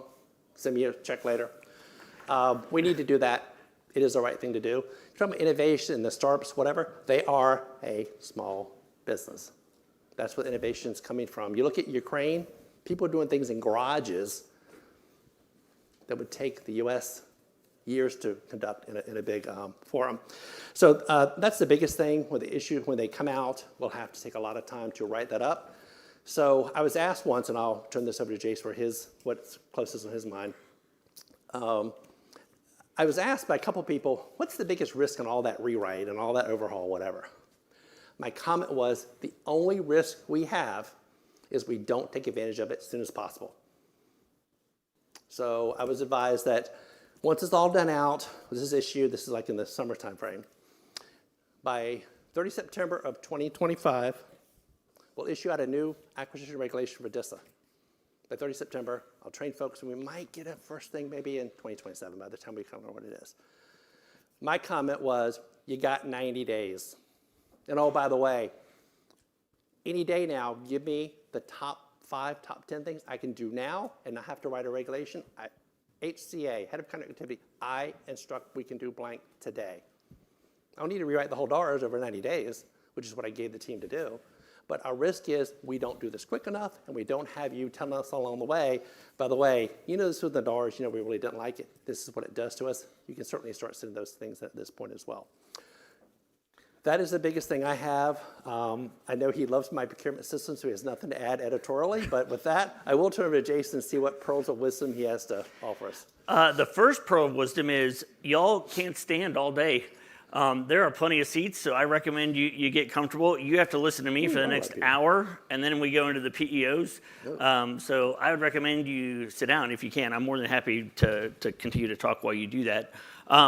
When Chris notified me yesterday that he wouldn't be here today, I thought, oh boy, what are Doug and I going to talk about? It was right about the time they were announcing the college playoff brackets, which I thought, oh, we could probably talk about that for a little bit. Everybody's happy. I know the Notre Dame fans are happy, right? All right. And then I thought, oh, well, tomorrow will be great. I'm going to stay up late, watch my Chiefs. I stayed up late, watched them, wasn't real happy based on that result. So there's plenty of things I can talk about from a challenge perspective. But let's talk about acquisition. So I talked to General Stanton last week. He gave me some feedback on what I was going to talk about this week, and I said, "Oh, I need to change my points. I'm trainable." So he smiled, and then I leaned over to him when after he and Miss Arrington spoke, and I said, "Sir, I think I'm too trainable because you have both given my entire set of talking points for the day." So I'm gonna wiggle around that. So there's yet another challenge, but I think. We're in a good place, especially with support from these acquisition professionals around me here. But let's talk about what I perceive to be the biggest challenge right now. So as we move into this bold new world of integrating DISA capabilities, existing capabilities, and working with our coalition partners, how are we going to do that? We looked through the organization over the past couple of years. We've made some changes. I stood up here last year and talked about discipline and rigor. I think we've done a pretty good job of getting after that. I also think that's enabled us to deliver those integrated set of capabilities. And looking across the agency, I talked about cross-cutting technology, cross-cutting processes. We've effectively done that. But to the point Doug just made, and Ms. Arrington and General Stanton, 80%'s okay as long as we learn and continue to infuse that technology and are agile about it, right? We say fail quickly, fail fast, whatever the case may be. I'd like to think we're in a better place than that because we did see it happen in 72 days. Are we really thinking from a system of system perspective? So I've got call to action notes that I'll talk to you about in this forum and then a little bit later. But as you bring solutions to us and as we bring them to ourselves and think about them as a collective team, do we really know where we're trying to go and what tools we have in place to get there? I would argue we don't. Why is that? So when I sit here as CAE, Director of Acquisition, I work with the PEOs, I meet with them as a team, and then I meet with them individually. And we go through priorities, challenges, people development, training, resourcing. We look at it from a siloed perspective to a degree. We cannot do that any longer. When you all come to us and bid a proposal, we need to know that you know as well or better than we know where we're trying to go, right? I've probably said this for the past 10 years that I've been speaking in here. We've really got to think holistically, system of systems. Are we thinking that way? I would argue that many of you have experience within DISA, across the Department of War, and even commercial industry that would help us think and plan better. So I would say, Doug, from a delivering 80% capabilities, rapidly delivering, are we really thinking holistically? Are we still thinking pointed solutions? I understand the contracts are based on the requirements we write, so maybe it's something that we need to do, or post when you leave me. We probably need to think differently about how we are setting up those contracts for success from a true system of system capability. You will hear that a lot. You've already heard it this morning. You will hear it a lot more as we understand that we really aren't building, quote unquote, a lot of new programs. We are blending them together to offer capabilities to that warfighter that they've traditionally not seen in a cohesive and comprehensive space. Yep. Thank you. General Stanton, you're here. Am I correct? Oh, okay. I didn't know. I'm like, oh, he's there. He's watching. Completely dimed me out. I'm not supposed to talk, but I got excited. I'll borrow. Because I know that Mr. Barnhurst and Mr. Martin were supposed to like trade off back and forth, but Mr. Barnhurst was unable to make it up here this morning. But let me dive in a little bit and build on Mr. Martin's comments from my foxhole. First, what 80% are we delivering? If I do nothing other than drill in the term functionally relevant capability this morning, then I have accomplished my mission. 80% that isn't delivering something meaningful is the wrong 80%. And so you have to figure out how do you put the pieces and parts together to create an 80% solution to a problem that is relevant for the users of the system. So how do you back off the full complement of what you want to deliver something that's actually what's required by the warfighting community? And there's a nuance to that, right? That's as much art as it is science. Can't underlook the science, but you have to put it together in a way that's actually solving the problem. So the 80% is a system of systems 80% that provides functionally relevant capability. What keeps me up at night? Enterprise scale. Ms. Arrington brought up the point of walking into the Joint Operations Center in Indo-PACOM, and unrehearsed, I grabbed my SIPR token and I plugged it in and I logged in and was able to leverage the system that the team had worked the past 72 hours tirelessly. That's an overused adverb in the military, but this is true. They worked tirelessly to drive that solution such that I was able to use my SIPR token in an unrehearsed, unscripted demonstration of capability in front of the combatant commanders DCOM, J3, J2, and J6. That was a powerful moment. A little bit of risk. I'm not risk adverse. But now how do we get that solution into the rest of the global theater? This next fight, God forbid if it happens, will be a global fight. So a solution in Indo-PACOM is hyper relevant, but not to General Grinkovich at UCOM. And so how do we think, plan, forecast, and align to deliver global capabilities at scale? And what is the right scale? Again, it's got to be in lockstep with a system of systems working together with each other. It does me no good to take a component of the system of systems and deliver it to all the combatant commands across the globe. I got to deliver the relevant capability. And that requires close coordination from all of us. I don't know that Doug actually meant to invite me onto the stage. But I'm going to leave now. Unless he calls me back up again. I'm sitting in the side. Well, I was so surprised. I thought you were in your nice, comfortable office upstairs, and everything I say you're going to listen to and let me know later what I did well. Okay, thank you, sir. So acquisition transformation. So I'm one of those nerds that like, well, what does transformation mean? So yes, last night I looked up the word transformation. I was surprised. I was surprised by the definition of transformation is dramatic change. I read a lot. My favorite pastime is reading. My second one is reading it on the beach or in the pool. I did not know transformation was dramatic change. Not change, but dramatic change. So we're in a different environment. We have an acquisition strategy from the Secretary of War that is phenomenal what it does and the scope that it does. Give the department, give us a little bit of time, not a lot of time, a little bit of time to figure out how some of the concepts work about accepting proposals that aren't, quote unquote, everything we needed. There's ways to artfully do it, but it's artfully to do it because everyone knows where to run to, General Accountability Office for protest with the Court of Federal Claims, when you don't like what we've done. So with that, two things that I did want to mention. In the rewrite, there is a statement that says, kind of generically, kind of make this system work and use your best business judgment.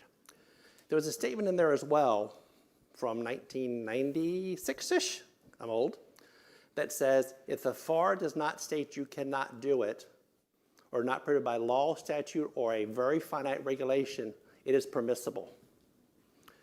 The DARS, if I can influence it, and I will, post me, that statement will be in the DARS. At DISA, if it's not permitted, if a law doesn't say you can't do it and accept risk and tell us when you need us to cover your back collectively and take the risk, just document you're going to do it, right? Second thing, and get your questions ready because I'm going to go to Anthony next for the first question of multiple questions I hope you have. Second thing I wanted to mention was there was a lot of work early in the year with GSA and the Procurement Central, quote unquote. I think that had a little bit different branding name for it, Procurement Central, where all common buys would be through GSA, and that included information technology and a lot of other things. At this point, what we do in the DIC codes writ large, as you're used to, we're going to continue to do it. We have every multi-board contract we have now. Maybe, maybe not. That's maybe the biggest contention of debate. Those vehicles have a lot of years left on them. But as far as right now, what we buy, what we don't buy, is going to be something bought at GSA. They don't have the military bearing on it. There's a quicker buy. We can't get things done when we go to do contract administration. That right now, everything we buy now will stay within DISA. I can say that pretty well writ large.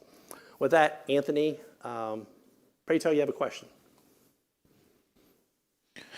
Ladies and gentlemen, the panel will now take questions. None yet? Someone want to yell one out?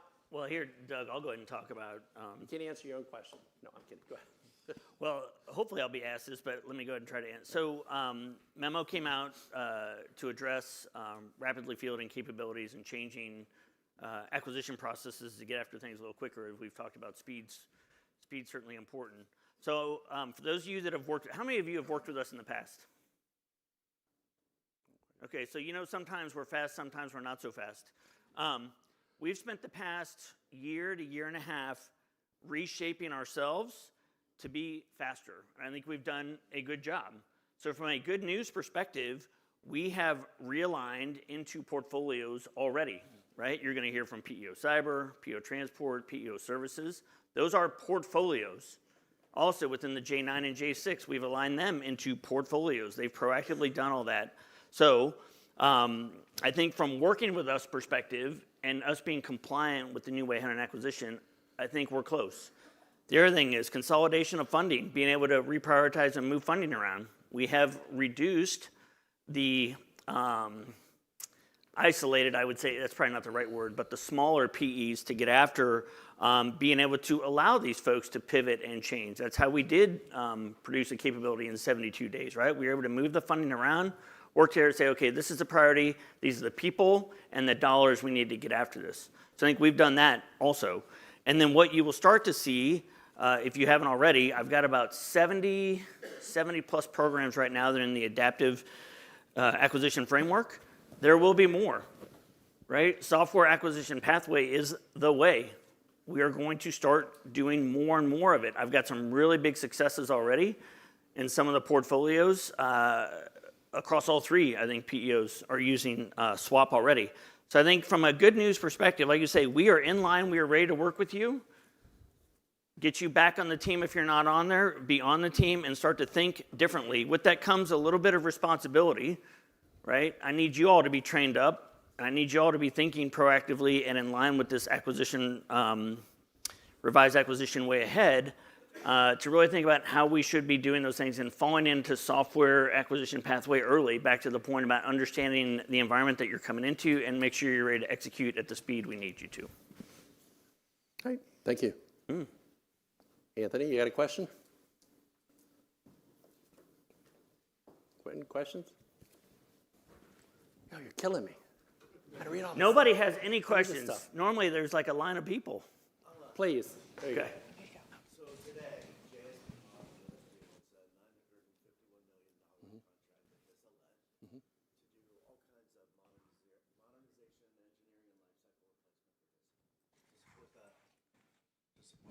to support the warfighter. It's the first time in my 30 years I've seen the government issue a contract where there's multiple CTAs all at the same time being awarded. And my question is, do you foresee that that's going to be a common occurrence? Okay. So the CTA, I'm just going to yell out to me, CTA, it's the teaming arrangement with small businesses. CTA is contractor teaming arrangement? Okay. So basically this concept came out of the General Service Administration. It puts I believe it's a large, Carl can tell you more on her time, a large business, a lot of small business providing the service as a, my words, quasi prime, kind of a trade from the best of both worlds. Will it be the wave of the future? I don't know. GSA used it. I think they believe it was successful. The Department of War is much different. The op tempo, a lot of things run different for us. Would it be the model? It'd be the pilot to see what we should do. Well, we'll know pretty quickly if that's the good wave of the future, and we'll go from there. But I'm going to try it out, just kind of see how we land, right? So no, great question. I appreciate that because that's always on someone's mind. So on that larger acquisition strategy, if you haven't read it, I think it's 70, 100 some pages. I'm an old guy. I have a hard copy on my desk, and I have it highlighted. I can't do electronic stuff. But it's rebuilding the arsenal of freedom is the reference that's provided. But an arsenal doesn't work if it doesn't have two things. What are they? Well, two things and one built in. Information technology, right? That's how an arsenal runs. And it runs by, with Mr. Paczkowski's help, it runs by transport layer and telecommunications.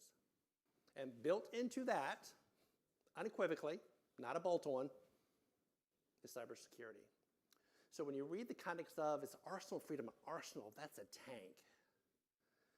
The tank is a moving object that is managed by information technology, telecommunications. So don't get words. Oh, this is all weapons. No, it's not weapons. There's definitely a tie-in to what we do as DISA. Speed, flexibility, rigorous execution. So basically getting the speed of threat, and they put us on the war footing. I never really thought about it until about a year ago when General Stanton arrived. He had a small group. He mentioned it in his opening, but he had a small group of seniors. He said it many times since then. I never stopped to think. I even told my relatives at Christmas, you need to think about our environment differently. That change is going to change. It'll change as we try to implement a transformation strategy.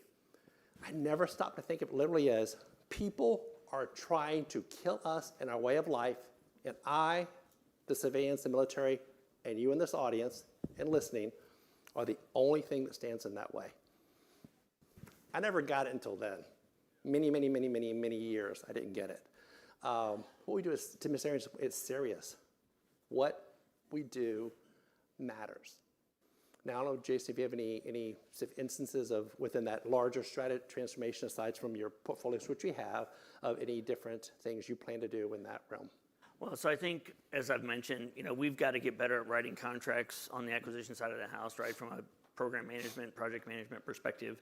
So we've got to put lessons learned. We have incorporated and developed new training to get after that internally. Again, looking for your feedback, and I think you all will share that throughout the day. That's number one. But then the other thing is simply thinking different in terms of, again, it's not just building something from scratch any longer. It's really integrating existing capabilities and improving upon them to ensure that we can deliver that, or we can coalesce around that data, leverage that data to make decisions quicker. And I just don't know if we've been able to do that to date. I think we're getting there. But again, it's how are we thinking, how are we proactively thinking, how are we then leveraging flexible contracting capabilities and or different ways of thinking to get after things just a little bit quicker from a true team perspective across multiple teams, internal and external to the government. And one of the mantras in that strategy, one is speed, and second, cost, is that commercial items, commercial products. I think, again, I have a much lower optic on this, smaller optic rather, but I think it's doable. What the independent R&D we find, I think that commercial base for IT, telecom, which we do, and the cybersecurity embedded in it, I think it's doable. If you have different thoughts, let us know. So good point. Ms. Arrington, with the spitball analogy, had this discussion last week. So I have very regular hopefully not always, but sometimes painful program reviews. People love them. General Stanton can't wait to get in one, so I got to make sure he gets to a good one. Oh, they're painful, in case you didn't know. They're painful for some other folks. So they are educational. But what we're finding is she's spot on, right? We're spending time making sure everything is perfect. Yeah. Well, all the while, I'm behind schedule. I'm overburning. I'm driving industry bananas because I'm changing requirements. We are trying to make everything perfect. Yeah. And it's great.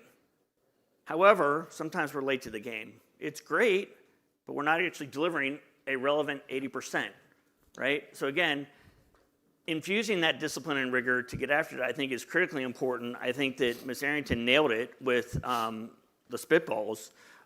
We fundamentally have to change that mindset, and I think that's exactly what that reform initiative is trying to do. Okay, great. And I'm going to punt for a question in one moment, but let me add to how we support that within the DITCOs and the Procurement Services Directorate writ large. So a couple years ago, maybe 3 years ago, I charged the incoming Vice Procurement Service Executive, Brian Leda, to reimagine speed, because we're not quick. We're not. So I said, I don't know what we're going to do. I think it's some kind of acceleration. I think what Department of Homeland Security, the PIL Procurement Innovation Lab, kind of has it right. Just look and see, look at the art of the possible and know what you can do. So you will love him coming in, because he's really engaged in this. He went to one of those PIL briefings, and he realized what the art of the possible was. So we have, we didn't call them innovative because they're not innovative. They were out there. They were not innovative. Okay? They're what I call acquisition accelerators. We played with them for a bit of time, had maybe about a year and a half. And I think, and I've heard from industry, they've been very well received, and the speed is certainly there.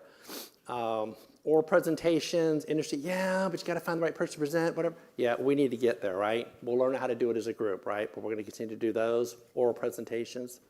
When it's right, oral proposals, confidence ratings, having after oral presentation, immediately go into reach consensus on who's going to have the award and have it done in a day or two versus 2 weeks to 2 months. Again, this is smaller. This is part 8, part 16. If you know what I'm referring to, then we're in the right group.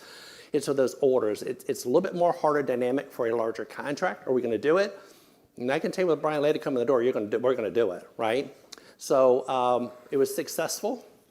So again, I'm asked oftentimes by General Stanton or others, my boss, Mr. Barnhurst, is, but how can we do it differently? Well, we had a little bit of a coalition of the willing of what we would do, try to experiment, try to learn. So we got the cusp of, we really have got this, we've learned it, we've had a protest, overwhelming sustain in the department and DISA's favor. So it worked great. So let's all go do it. Yeah, let's do it. So what I did, unpopularly maybe, is by March of 2026, 40% of all of our acquisitions in that vein that fit into it shall use at least one accelerator. Best suited is not one of them because that's our default. 2, by 30 September, reported out to General Stanton is 80% will use an accelerator. We got to do it, right? So oral presentations are hard. Learn it. Learn it. Because at speed to delivery, we're going to have to do it. Should be in a commercial product. There's ways to get that. If you have some new novel idea, you hear about bringing things to industry. We have commercial solutions openings. We have OTAs. I can tell you, you have the best thing ever happen. We want it. We're going to compete it. Because if we don't compete it, I can't go to production, contract, or agreement for 5 years thereafter. Right? And with that, I said something wrong, so he's going to correct me. Simply going to amplify. So, story time for a second. Last spring, DISA was participating in a joint staff-led, globally integrated exercise. First time that DISA, as a combat support agency, has played a role in a globally integrated exercise, and it was hugely insightful. Standing in the Ops Center, I brought in all of the senior leadership from the agency to participate in the execution of ops. So all of the PEOs that you are about to hear from in a minute, Mr. Packard from our Procurement Services Directorate standing right in the Ops Center floor because I realized that I needed to make decisions that might translate into contracting actions in order to solve a problem that was emergent and necessary to solve for the warfighter. Started talking about agile contracting. My best example to give is that when Hurricane Helene ravaged the mountains of North Carolina, there was no means to communicate. And if you recall, the U.S. Army sent the 3rd Infantry Division from Fort Stewart, Georgia, into support. They didn't have the SATCOM capabilities that they needed. In 12 hours, the contract went from nothing to complete to purchasing to in stride outfitting that organization with the capability that they needed to help Americans that were in desperate need. Agile contracting is part of our future. When I'm standing on the Ops Center floor and I realize that we're short capacity to meet the requirement for the combatant command and we have to contract it, I need to be able to do that time now. And literally, standing up on my little dais in the Ops Center, I look down to Doug and I say, Doug, can we do that?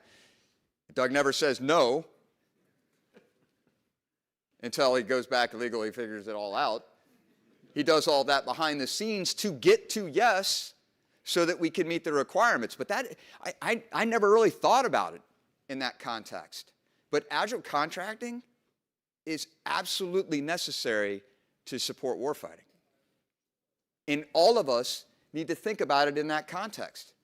How we write the contract is important to support that degree of agility. Thanks for inviting me back, Doug. You're pretty good at this public speaking thing, you know? All right, I think we have about 5-ish minutes, so we have a question, our second question of the day. Good morning. Thank you so much. My name is Michael. Really appreciate you doing this for us. It's really great for industry. I'm the CEO of an AI company. We're based in Washington, D.C., and we have for a couple years now 12 deployed engineers in Ukraine. Wonderful Ukrainians, wonderful people, very honorable. Been amazing working with them. And we've been collaborating on developing a next sort of generation of products and services to benefit the warfighter. But as a small company, there's a lot for us to navigate here. We're mostly engineers. I would love your advice on the best way for us to interface with you to present. We talk about agile. I mean, this is the most agile team I've ever worked with in my life. What's the best way for us to interface with you to show you what we've been building and what we've been learning? Because we're a small company. It's new for us. I would wonder any advice or lessons learned for a company like ours. Stay the full day, and Carlen, stand up. Carlen is our director of the Office of Small Business Programs. She is the genius of everything you'll need Genius to know is good. of introduction. She will help you figure out, there's a bunch of executives, by their portfolios, each one has a different niche of what they do and how they combine.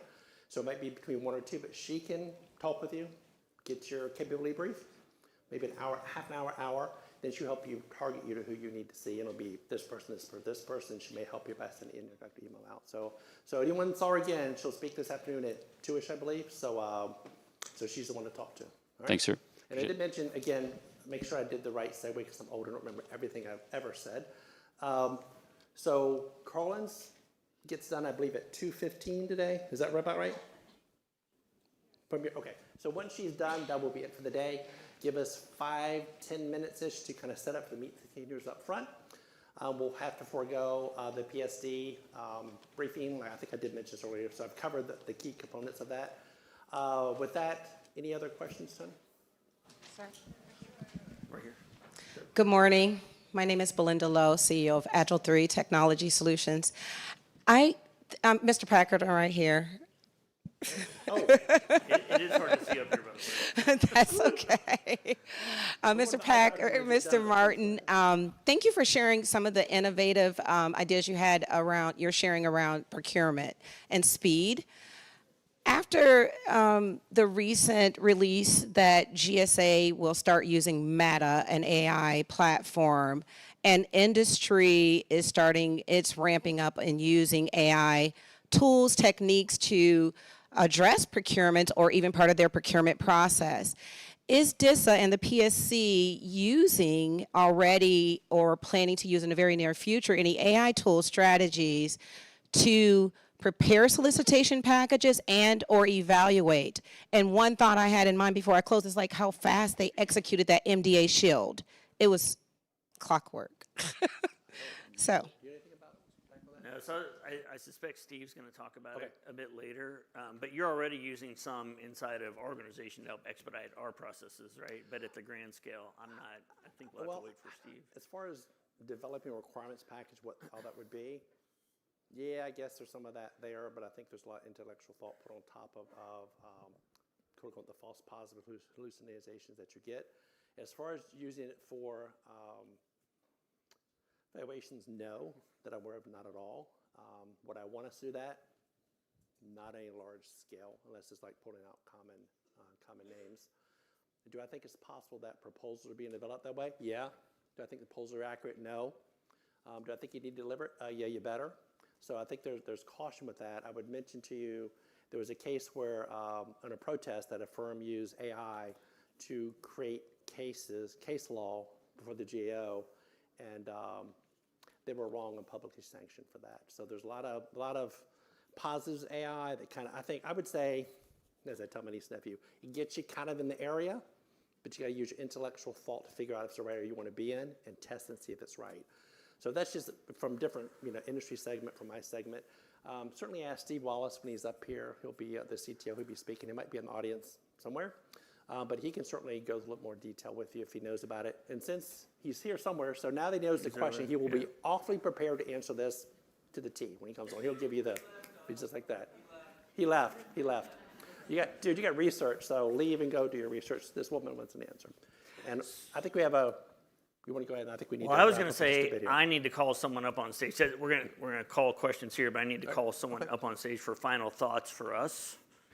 I'll let you guess who it is. I probably should have just stayed on the stage, but it is bright up here. Hey, so this is Doug Packard's 12th forecast to industry. And yeah. Sorry, you listened to me 12 years. Sorry. This is his last forecast to industry. But I'll tell you from my perspective that Doug is a quiet professional that gets to yes and solves our problems. There have been a handful of times over the past year when Doug and I have been on the phone at 2000 on a Saturday evening because somebody needed a solution and lives were on the line. Doug stops what he's doing to get to yes, to solve the problem. He is a true professional. And while we've got plenty of time to let Doug retire, and we will acknowledge his lifetime of service to the nation and to our agency in a number of different fora, I thought it absolutely appropriate in front of all of you to acknowledge Doug's service, commitment, and dedication to our mission set. He is the conduit between you and delivering warfighting capability. Doug, on behalf of myself and DISA and the entire leadership team, thank you, sir. Thank you.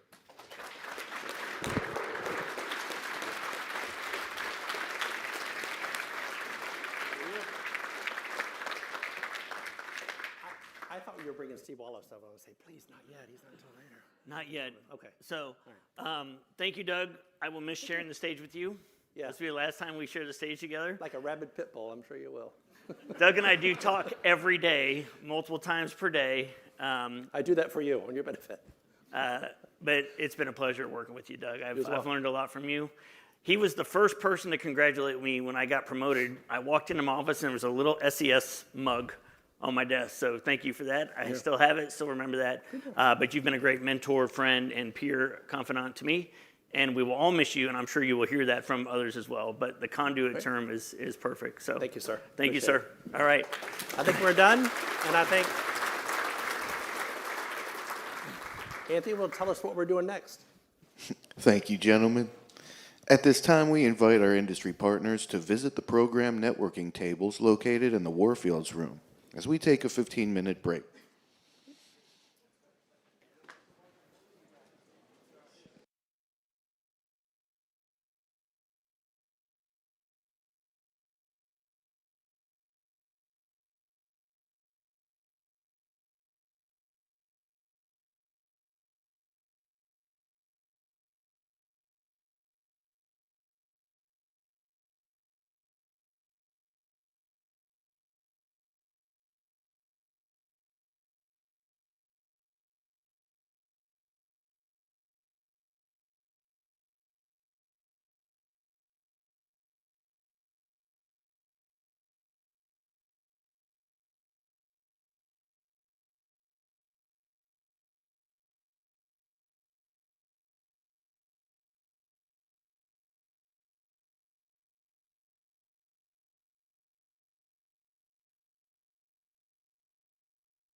Ladies and gentlemen, please find your way back to your seats for our next presentation.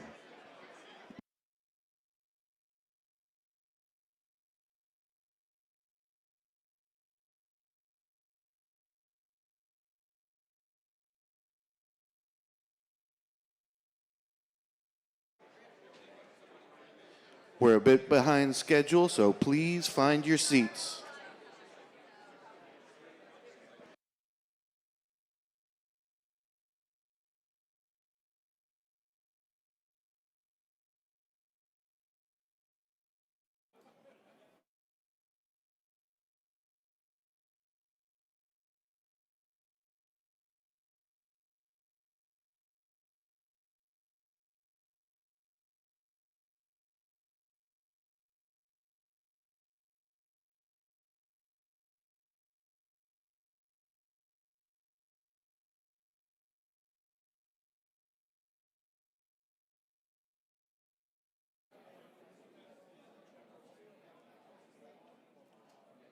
All right, y'all ready?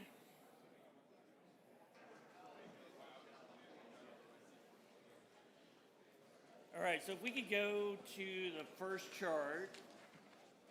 I'm always notorious for cutting into the PEO's, now PAE's time, so I'm going to cut my talking points down significantly because they are ultimately who you want to hear from. They're the ones who work on a daily basis to get capabilities out the door. So if we go to my first chart real quick, just to tell you about some changes that we've made here in the agency. So I think you all have seen this before, but there's one important note that's different. So as I mentioned, we're already in a portfolio construct. We've already consolidated PEs. We took an additional step this past year to bring the Spectrum community and the C2 capabilities in Spectrum into the existing C2 portfolio under Ms. Bean. So she's going to talk about that a little bit.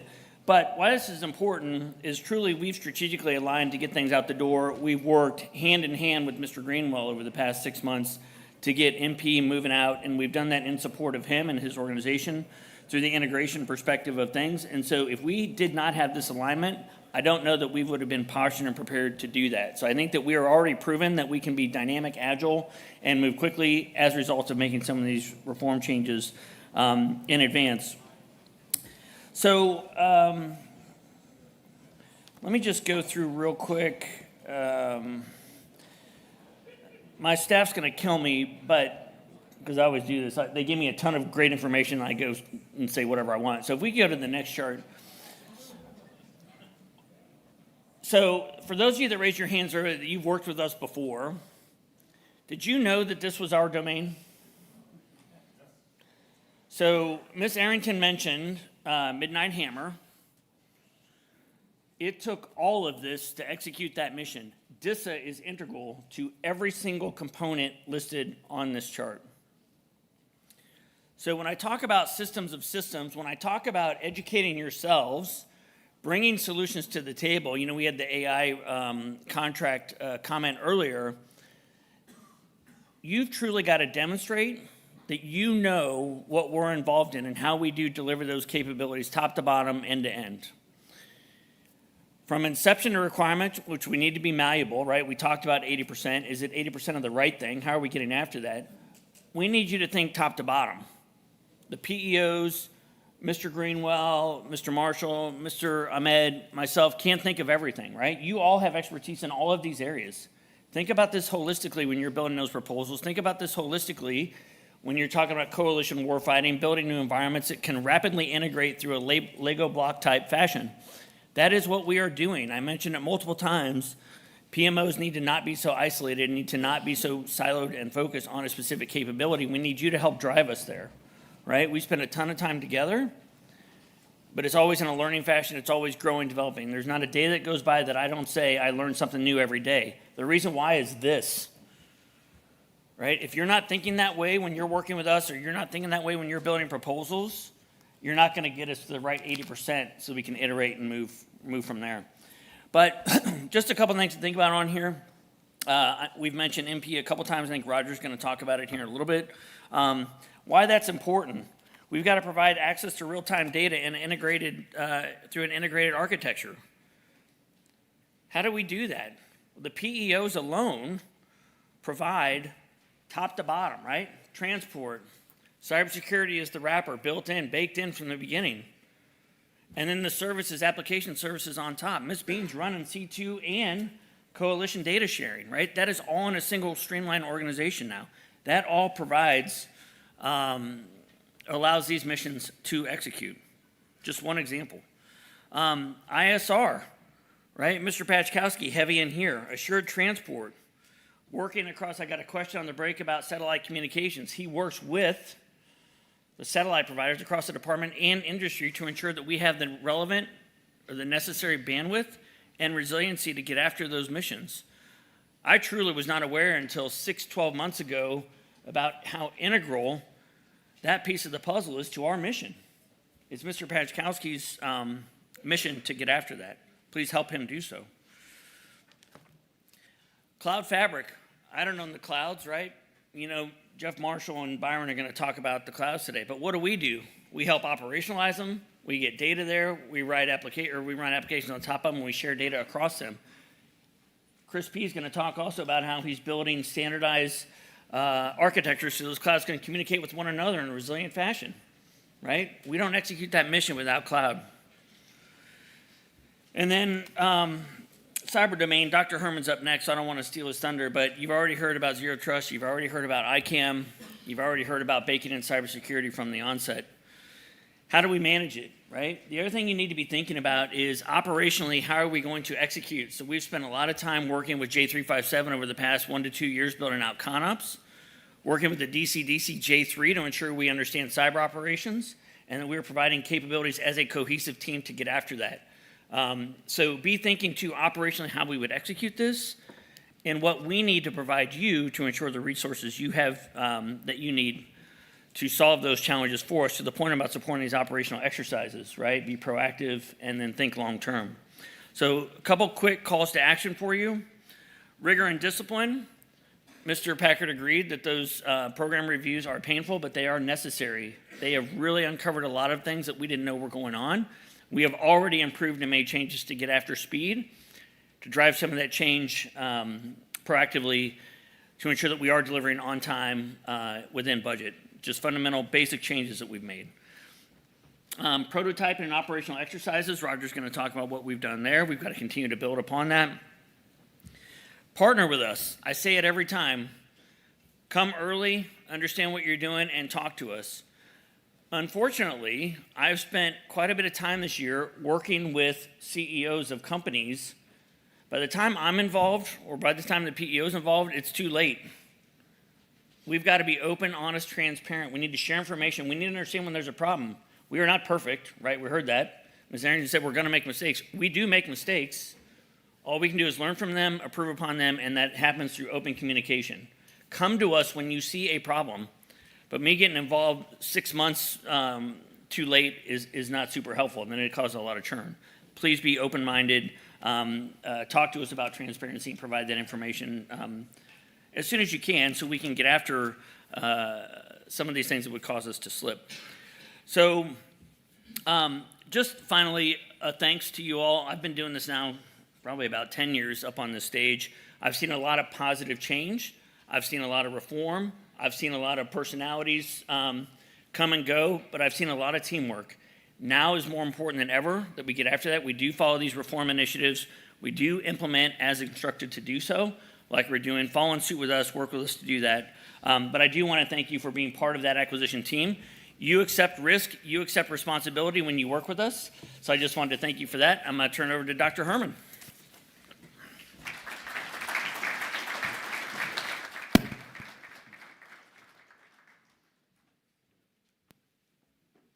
All right, you'll see who has the budget for slides when you take a look at what I have on the chart here. And these will be made available to you as well. So I promise we won't go into a tremendous amount of depth on this as well. So I guess the first question I want to ask is, why are we here?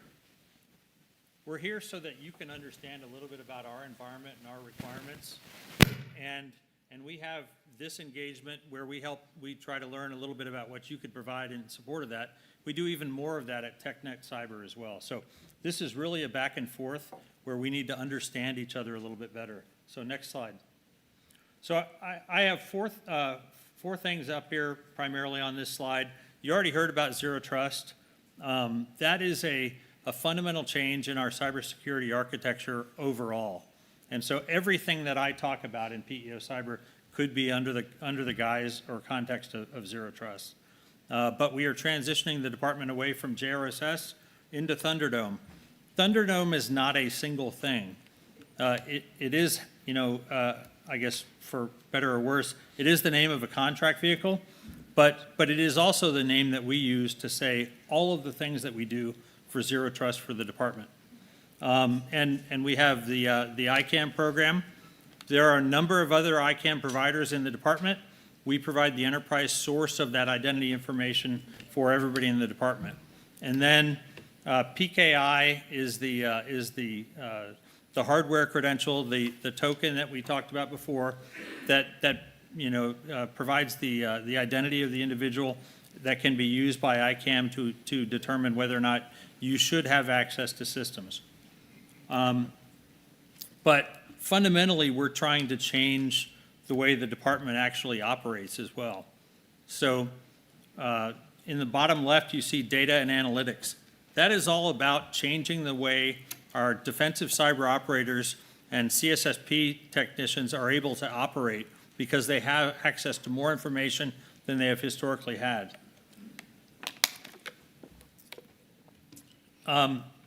So we also in the upper right have some perimeter related functions.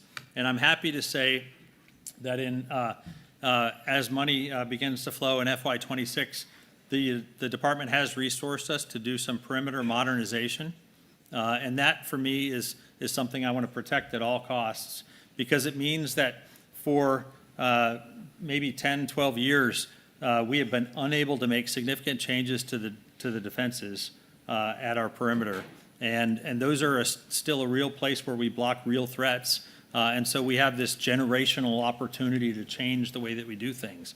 And we have some opportunities that you see in there. But one thing I want to highlight in that space is we need to make sure that we have agility and we don't get vendor locked in any particular area, because we need to be able to change as the threat evolves around us and as technology marches on as well. And then Roger, I know, is going to talk a lot more about it, but in the space of mission partner environment, this is where sometimes General Stanton calls the things that we do Lego blocks, because we compose them or integrate those Lego blocks to provide that meaningful capability that he discussed this morning to the combatant commands. And so my team, while they're still busy with some of what we call our enterprise responsibilities, that might be ICAM and perimeter functions, we're also trying to bring those things together to provide things like gateways that allow us in the department, as well as our allies and coalition partners, to be able to access things in a very different way than we have before. So it's not so much network-centric, it's Zero Trust based on actual data about individuals and the tagging of that data to make sure that we protect the mission that we're putting together. So it's been interesting because if you looked at that mission, that's a growth mission that DISA is taking on, and it's not necessarily coming with a lot of additional people resources right now. So we have some of the same people that have been doing those enterprise capabilities, working on the capabilities for the mission partner environment and other areas as well. But I say that to say, we tell you the context of what's going on from the department's perspective with mission, and you guys need to understand that so that you can tell us what operationally relevant capabilities you would bring to that effort. We may not know about it. If I don't know about it, I can't put it on contract. I can't make it happen. So it's really a back and forth communication, and that's something that I'm committed to. So I will talk to you a little bit about specific opportunities in PEO Cyber, but that's only part of this discussion. The other part of it is here are the things that we need to accomplish. And Zero Trust is a continually evolving capability as well. So next slide. All right, here's the complexity. We're going to go over every detail on this slide. No, actually, I did want to say the word complexity there, because in the Department of Defense, our Department of War's definition of Zero Trust, there are 152 activities to achieve advanced state zero trust. There are 91 to achieve target state. DISA has put together a conglomeration of capabilities that achieve all 152 of those. Is it the best one? Maybe, maybe not. There are always pieces that come in and out of that solution space. And so we need to understand what you bring to the space. The other piece that I want to say, and you can see it a little bit on number 7 on the bottom left there is, and on the bottom right, DoDNet. So Mr. Sajeel Ahmed will talk about what we're doing with DoDNet to bring commodity IT to the DAFAs. But that's only part of Zero Trust. So the commodity IT portion of Zero Trust is definitely something that we package up and make available. But I also work with the J9 hosting and compute environment and the cloud providers to make sure that we have the right protections in place in the cloud hosting environment, because the department comes to us as a hosting provider and they expect that hosting to include Zero Trust functions since it's a requirement. So all of this applies to all of our terrain. You got a little piece of that picture of the terrain on those last slides. It's not just PEO Cyber. It's the entire agency that's adopting a change in terms of Zero Trust. And as I mentioned before, it also goes to our J3 and changes the way that they operate. They now have data not just from the perimeter and not just from an intrusion detection system around an application. They have information about users, the enclaves that they're coming from, and all of that provides them some insights that allow them to work faster. And that also includes the ability for us to add in automation into that space as part of Zero Trust. Next slide. So I talked a little bit about some of these things. I mentioned modernizing the perimeter. We are also modernizing the PKI program. So we're trying to leverage cloud technologies to make sure that we can be agile. Why do we have to be agile in the face of PKI? Because the post-quantum threat is coming, it's real, and we have to be able to turn on more frequently shorter duration certificates that allow us to get where we need to go. The middle one in there is enablement of PKI. So every program that needs to adopt PKI needs help to understand it. It's just like adopting ICAM. You have to be able to do something there. And then on the bottom, you'll see ICAM. We are continuing to expand what we do with ICAM. I mentioned the MPE portion of it as well. The complexity of the department having a number of ICAM providers means that we're also federating the solution. The good news in this space, I see that the solutions that are out there are mature enough with APIs and such that it matters little to me about what technical solution that we put in place, but it matters that we make it work in a holistic way for the department and for us and our allied partners. I already mentioned modernize perimeter functions and implement Zero Trust. Some will say that if you have a Zero Trust architecture overall, you don't need the perimeter at all. I think that's probably a little bit unrealistic, at least from what we see happening day in and day out with our adversaries. On the right side, I want to tell you about something that I think is kind of exciting here, and it's the second one, the CDAP, which is our Consolidated Data and Analytics Platform. So we have worked hard to make it a cloud solution that includes the orchestration and automation functions that we've always wanted to have in that space. My goal is to automate 75 to 80% of the things that a defensive cyber operator analyst has to deal with on a regular basis. And so we're changing our team's constitution to be more able to speak to technical programmatic leadership in that space versus having it delivered just by a vendor. So there are a lot of partners that are part of making that work. We'll need more of them over time as well. We're trying to stay aligned with the unified platform as well. And then on the top, I have automated security validation. That's it's a capability that played out as part of the integrated exercise that we did in the spring, that everybody wanted a little bit more of it. But we also have to, it also highlights the place where I say we need interoperability and the ability to not be necessarily vendor locked in that space. We need to get the buying power that the department deserves on those capabilities. Next slide. Okay, one more. One more slide, please. Okay, so you saw that. Go one more. Sorry. Okay, these are the details that'll be probably more valuable for you to look at, but it talks about the timing. We are putting public key enhancement, modernization, and enablement contracts together. We expect to award that about a year from now. The OTA that we had for ICAM will be coming to an end, and a year from now or so, we should be awarding a new contract for that as well.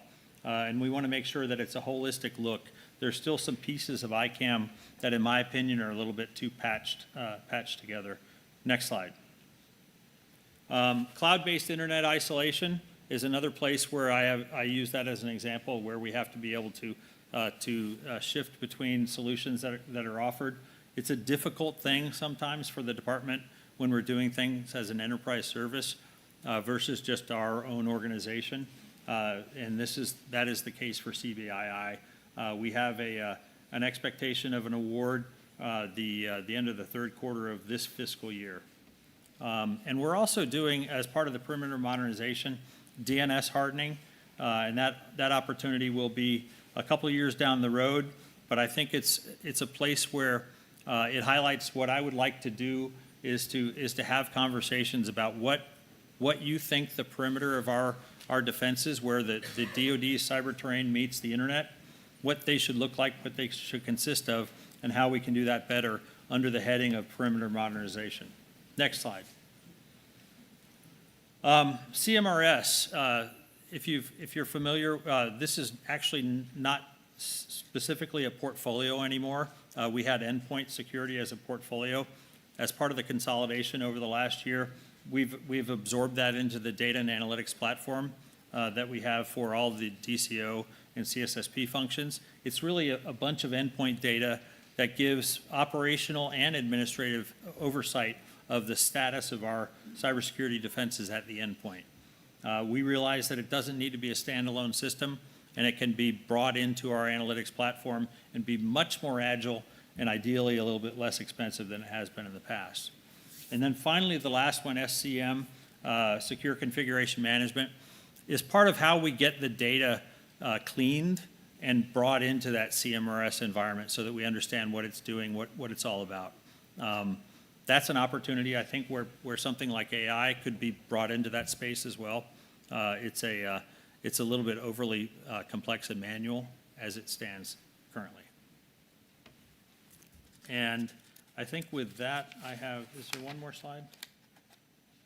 Nope. So up next is Caroline Bean with PEO Services, and thank you for your time. We'll be around. The program offices are out there, ready to talk about those opportunities, and I will be available as part of the senior engagement later on this afternoon to talk specifically about your capabilities. Thank you.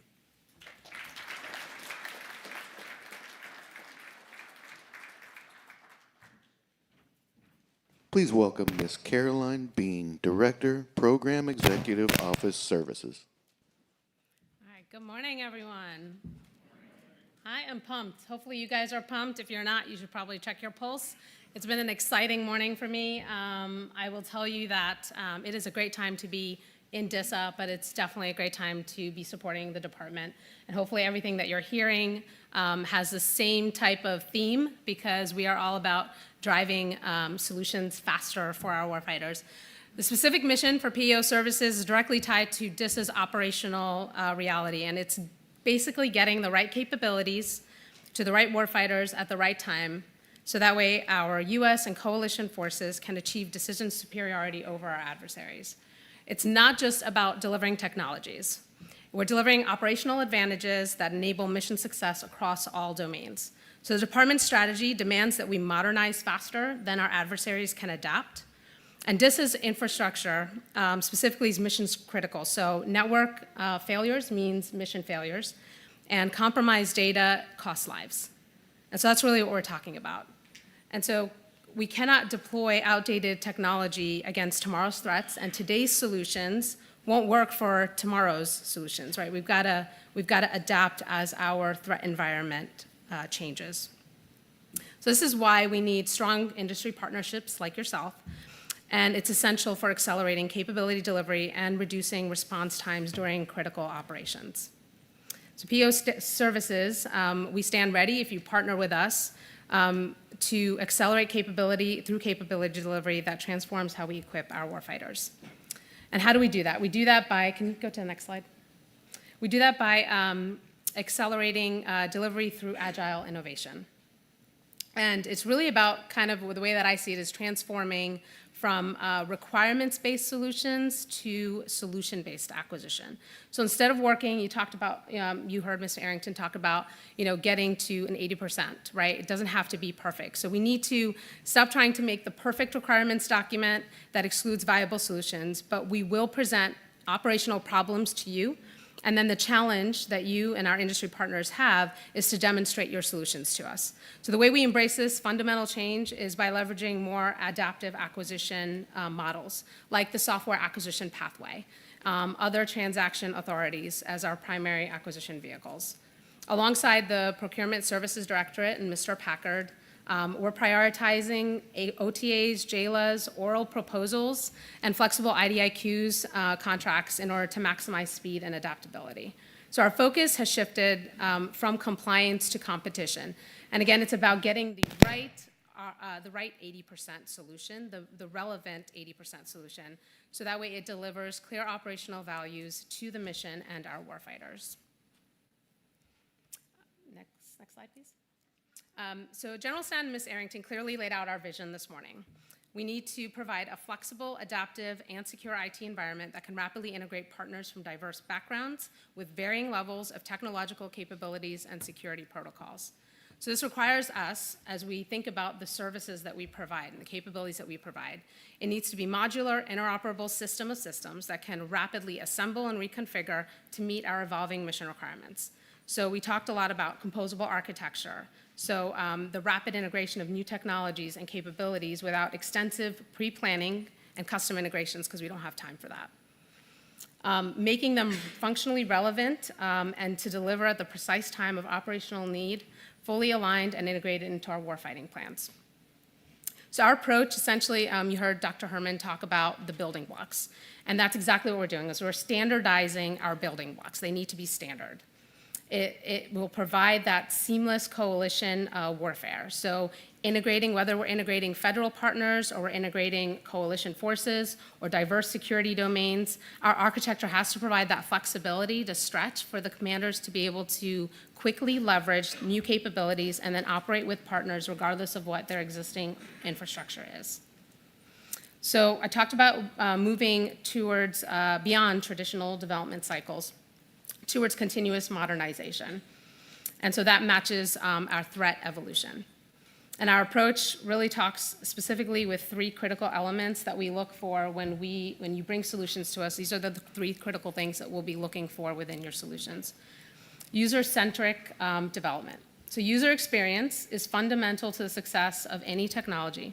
If our systems and our solution sets are difficult to use, the costs will increase. There's going to be, adoption rates are going to plummet, and the warfighters are going to become frustrated. So essentially, it becomes a brick.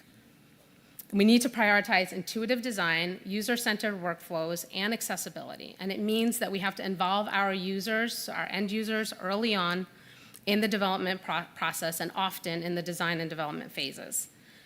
We're gathering feedback, conducting usability testing, and iterating based on real-world needs. Our second element is all about integrated security. So DevSecOps, there's a lot of definitions of DevSecOps, but the way that I look at it, it's an operational necessity and it's not an optional enhancement. That means that we have to embed security into every development phase, creating automated monitoring and proactive vulnerability management that protects without slowing our mission execution. So we can no longer treat security as a separate stage at the end of a development cycle. Security has to be integrated into every step. DevSecOps is also about fostering collaboration between our development, our security, and our operations team. So all of them need to work together. And so we need to implement continuous monitoring, addressing vulnerabilities proactively and iteratively. And so we need to build secure code from day one. It's not going to be an afterthought. It needs to be within your solution that you're providing us. And then lastly, agile evolution, continuous integration and continuous delivery pipelines is what enables us to do the frequent capability updates that we have to go through. Deploying new technologies faster than our adversaries can adapt is important. So that whole old waterfall approach, it's with long development cycles and frequent releases, that's no longer viable in the environment that we are in. We have to embrace a culture of continuous improvement, which means that we adopt those agile methodologies, implementing CI/CD pipelines, and automating testing and deployment throughout. So all of these, user experience, DevSecOps, and continuous modernization, are all interconnected. And they mutually reinforce each other. So all of this is what is important when you bring solutions to the table and capabilities to the warfighter. Next slide, please. Next slide. Okay, so what are some of the opportunities that we provide? So we deliver integrated solutions across. So just like Mr. Martin and others have stated, we've put into like capabilities within portfolios. So that's kind of how PEO services and now Spectrum is broken out. You'll see on here business systems, enterprise collaboration, command and control. I'll talk about each one and then how they kind of work together.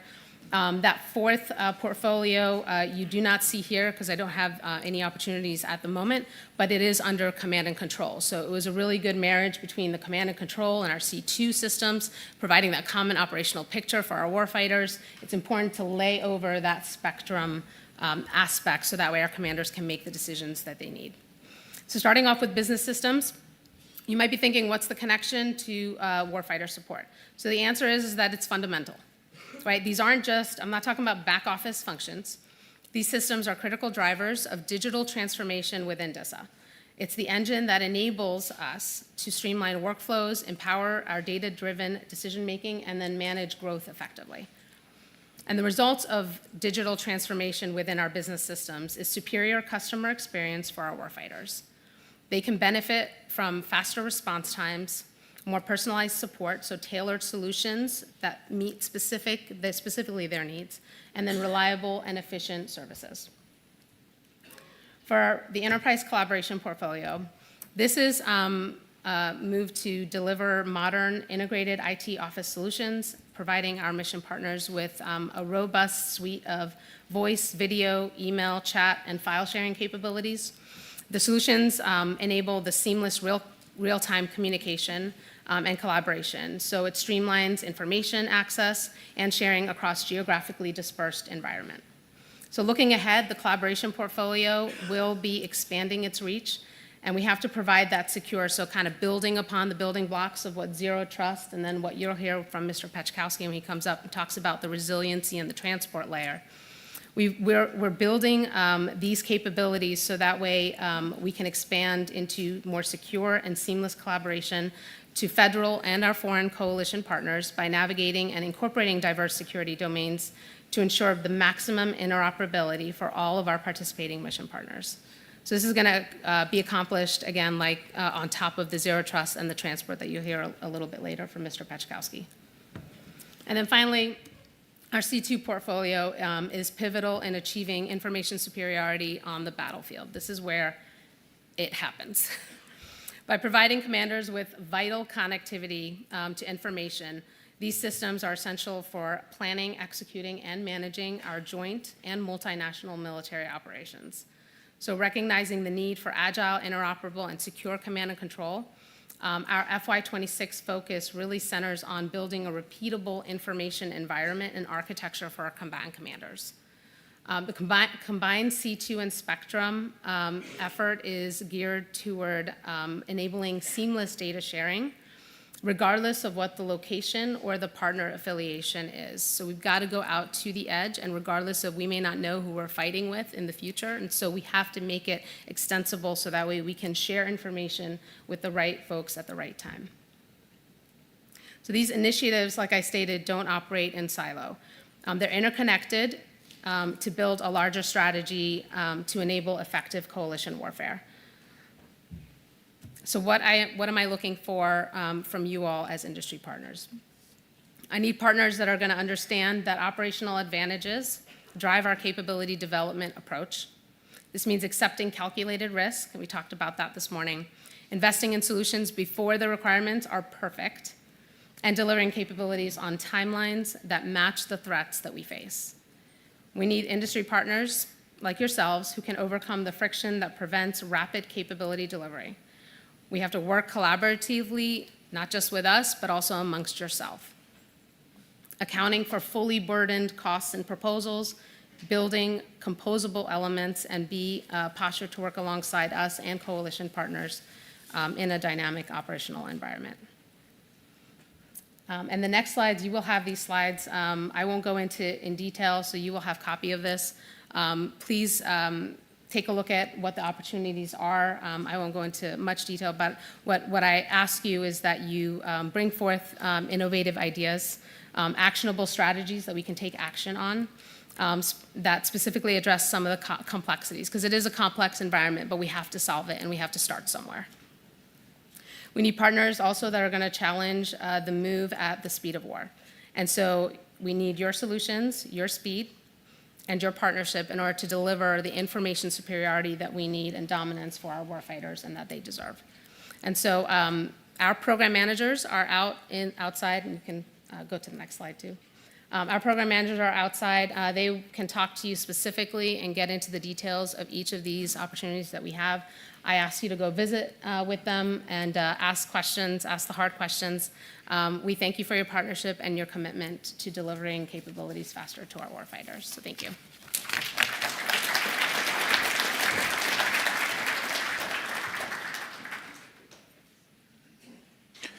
Everyone, please welcome Mr. Chris Paczkowski, Director, Program Executive Office Transport.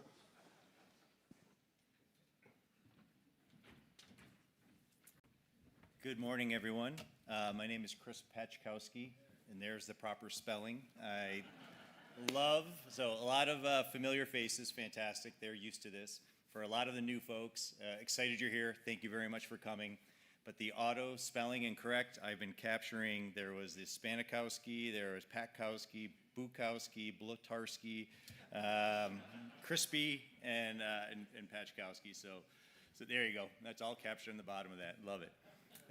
Again, thank you all for coming. Definitely, I want to take just a quick moment here. Again, I know we did that with the director. Just to thank a DISA legend, Mr. Doug Packard. I'm not sure if he's here still. He should be. But I do want to thank him. He's been a partner, a mentor, and definitely a pioneer. I didn't understand that pioneer part until just today. Since 6 years ago, when I made, about 6 years ago, I became a senior, Mr. Packard came in, gave the mug, set it down on my desk, thanking me for making senior. I looked at it and I said, hey, Doug, this says SES, but I'm a senior technologist, I'm ST. He looked at me, shrugged his shoulders, said 80%, and walked out. So, Doug, thank you, Doug, for being Doug. So, okay, now next slide, please. So, and you've seen this with some of the other PEOs, starting with Mr. Martins as well, the gears. And all the things that my peers have been saying about modularization, speed, all of it, all holds true. I'm going to hit hard on the partnership with integration from the standpoint that this represents PEO transport as one gear. It's not. It's gears of gears.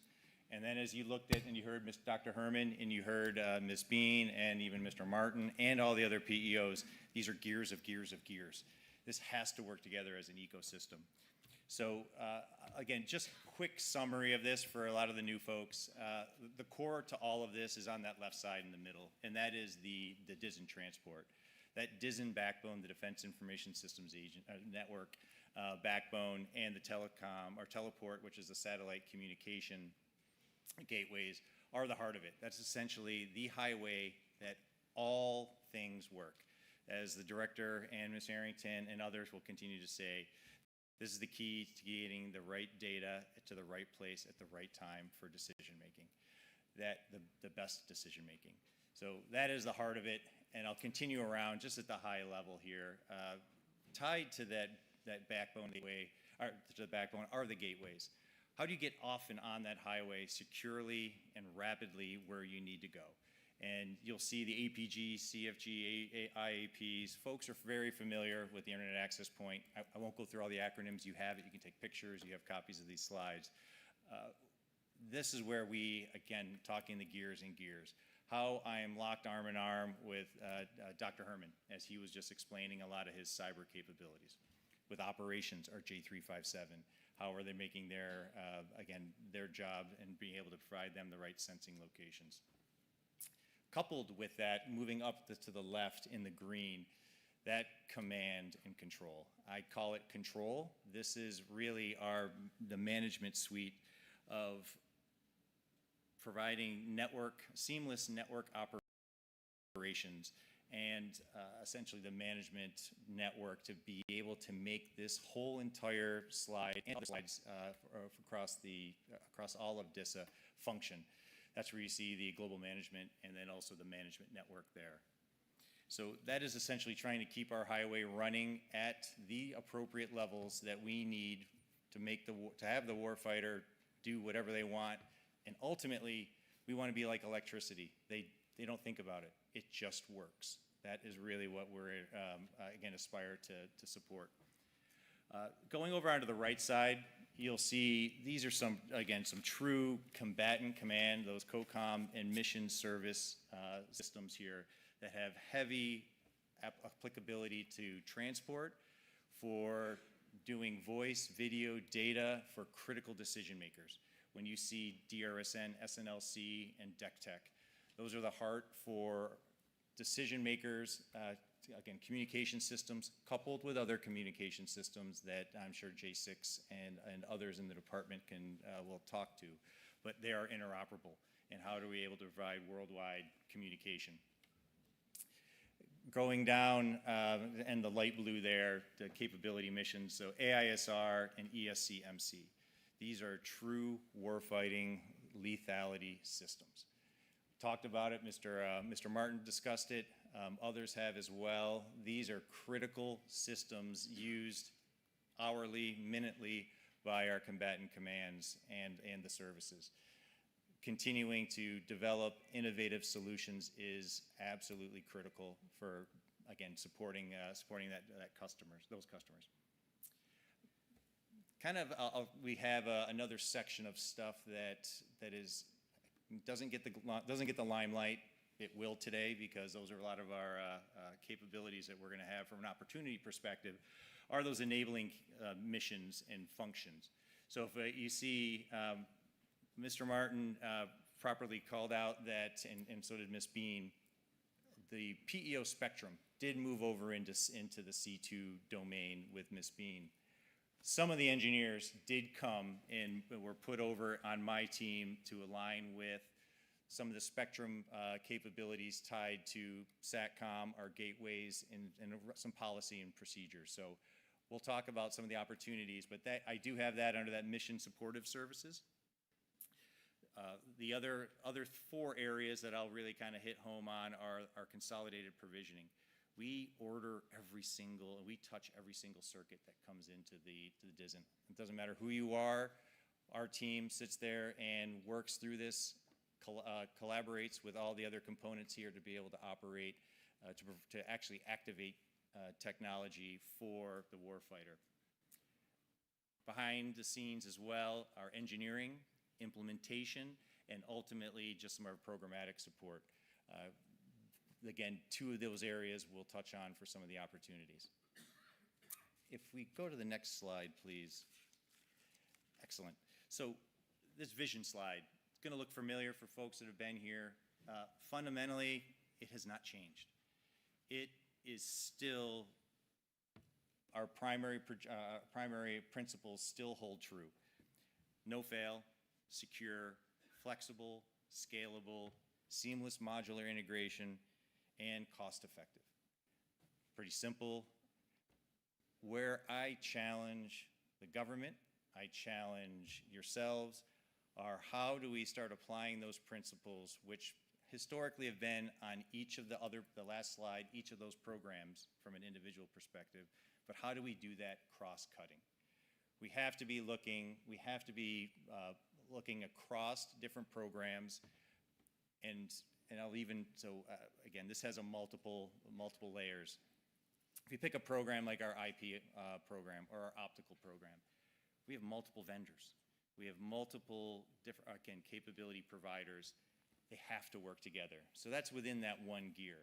But now when you start taking the optical and now applying it to the IP and then applying it into Red Switch and applying it into the C2 systems with Miss Bean or DoDNet and from a J6 perspective or in the cloud, that all has to work together and to be looking from that transparency, level of transparency. So our key is a true, again, looking at this slide, a true functionally relevant system of systems incorporating the scope and scale required by the department. Sounds easy, pretty easy to say, but it is complex, and that is the type of folks that we are looking for to be partnered with us to join that team. Another area here that we have continuing to change all of our contracts and to be able to be more inclusive is information transparency. How do we get information and how do we share information from a service provider or from a vendor or an integrator or a product line? So from an operations perspective, we can truly understand and make decisions based on risk of what's out there. So that is, again, going back to the C2, going back into the analytics and going back into my control system, how are we taking all that information and being able to feed that up so we can make the right decision in a more, again, rapid time than our adversary? Go to the next slide. Yeah, I've got 4 minutes. So go to the next one, please. So as I mentioned before on the gear slide, we have four different, I'll call service or function areas that we're having opportunities going out in 26. Majority of these are potentially in early 27 from an award. Based on budget and everything else and trying to work from an accelerator perspective, we're trying to pull all these into 26. So with that, as I mentioned, the EMS, the Spectrum team coming over, we have two different engineering contracts tied into their solution, and we have some, their required solutions. Have an additional slide, we'll be able to dive into that a little further. So maybe we do that. Go to the next slide, please. So the first slide, the first EMS is tied into mobile service, and that's for radio frequencies at installations. So our team is I'll say best in the world at understanding and knowing spectrum. How are we able to have this contract, continue to enrich our team to be able to have that, say, critical discussions with installation and being able to support their needs, especially with a more constrained spectrum environment or more congested environment. The second area there, this gets into engineering services for supporting external spectrum developed systems with Department of War, allied, and even national capability providers. This would include robust engineering analysis, risk assessments, policy guidance, measurement services, and interface resolution. Go to the next slide. The third contract that pursuing is the worldwide implementation, integration, and operational transition services for our DISA transport capabilities. We continue to expand, as you saw on the gear slide. We are adding more and more capabilities. but yet it's even more imperative that we have the right implementation in being able to be more effective and efficient as we get to that vision slide. And it's not just my vision slide, but how are we able to be positioned to be able to support all the folks as transport has to be there for anything else to work. So from that aspect, we have the implementation, integration, and operation turn-up teams. How are we able to incorporate that and expand it across all requests of my team to be out in the field? This would include transport, the gateways, our integrated systems, stuff on that right slide of the gear slide. And to really do this wherever, but more importantly at the speed of relevancy. Gone are the days are, I need to go out, do a site survey, we'll assess it, come back, look at it, see what we can do, and then go out there when things are happening in real time, and how are we able to execute. And the last contract down there is for enterprise or DISA Advanced Engineering and Transport Services contract. This will include expertise to augment or enhance my team with IP, optical, bandwidth, gateways, custom solution program support. All the things that you saw on that left side, that necessarily wasn't truly tied into just strictly SATCOM or Spectrum. This would be more of a general experience requested to help with our DISN backbone. I see this contract here as, again, a critical provider of that vision and that integration requests, as we saw on the last 2 slides ago. So I do have multiple people sitting at tables in the ballroom. They are much smarter than I back Ms. Arrington. There's brilliant people. I've got my folks at those tables. Please don't hesitate to ask questions. They can dive into details. I will also be here, as always, with Meet the Seniors if there's additional questions from that aspect. So turn that over here, but thank you very much for your partnership and for all that you do in supporting our mission. Thank you.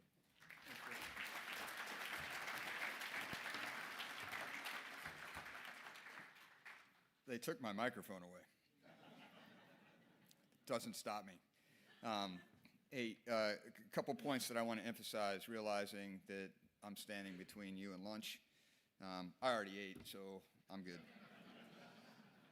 Got up early this morning. Was hungry. A couple things. I start off with a story for a second.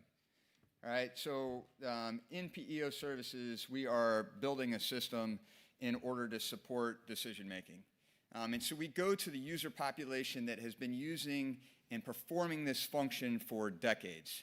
And we ask the users, hey, what does the system need to look like? And they give us all the details, and they tie in with us in terms of building out the system. And guess what the system looks like? The old system. And it wasn't until we engaged with the J3 at the Combatant Command, who came and visited our headquarters and sat at a whiteboard and said, I realize what the old system did, but really what I need to support decisions is this. Well, guess what? This wasn't written into the requirements document. But this is exactly what the Combatant Command and all other Combatant Commands need in order to use that system to make informed decisions in a modern global fight. We need you to ride along with us because we didn't see that change coming. The Combatant Command didn't see that change coming. But we have to be responsive to it. We have to deliver what they need, not what the requirement document that was written 5 years ago said. And we have to work together in order to make that happen. It's directly aligned with what the Secretary of War is driving as we modernize our acquisition processes. Talking about security for a second. What do we need to monitor? Well, you have to help us make that decision. I don't know. You design the system. Is it performing the way it's supposed to? What logs need to be generated inside your system to support the follow-on decisions that we need to be able to make? How does your system plug in with other systems in the context of a mission thread so that I can understand how data flows between systems and look at it holistically and make it a determination, are we good or are we not? Further, if we're not good, is it because we're being attacked in cyberspace? Is it a circuit cut? Is it a bad network card in a switch someplace in a closet inside of a building? And I have to be able to answer that quickly. But you have to help us determine and build into the design the right logging infrastructure. How much capacity do those logs take? How much bandwidth do I need in order to move them to a place of aggregation? How voluminous are they? How much space and capacity do I have to? All of these questions are part of that design, build, secure, operate, defend that we need to do together. We won't do any of it by ourselves as DISA. Let's be candid. When something breaks, I call you. And your engineers are the ones that help us figure it out. This concept of teamwork, I must command and control a global network against very aggressive adversaries with an exceedingly difficult, complex, and demanding mission. Which means that I need to see to alongside you so that your engineers are tied in, share our values, the values that everyone in this room understands, and knows why we're building the system and why we're running it and why we need to resolve a problem rapidly. I cannot overemphasize teamwork. I said it last year. Literally, my first full day as the director of DISA was F2I last year. I said, if you sign a contract with us, you're on our team. I'm doubling down.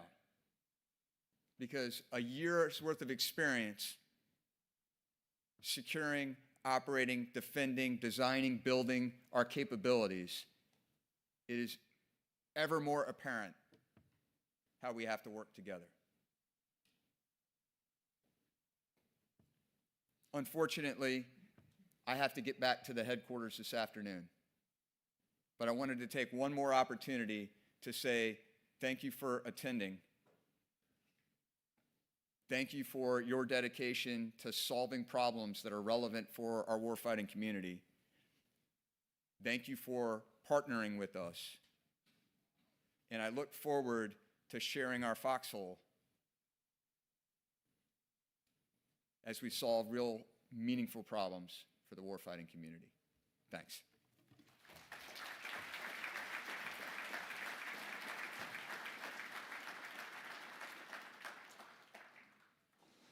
Ladies and gentlemen, as a reminder, personnel from DISA's program offices are available until 3 p.m.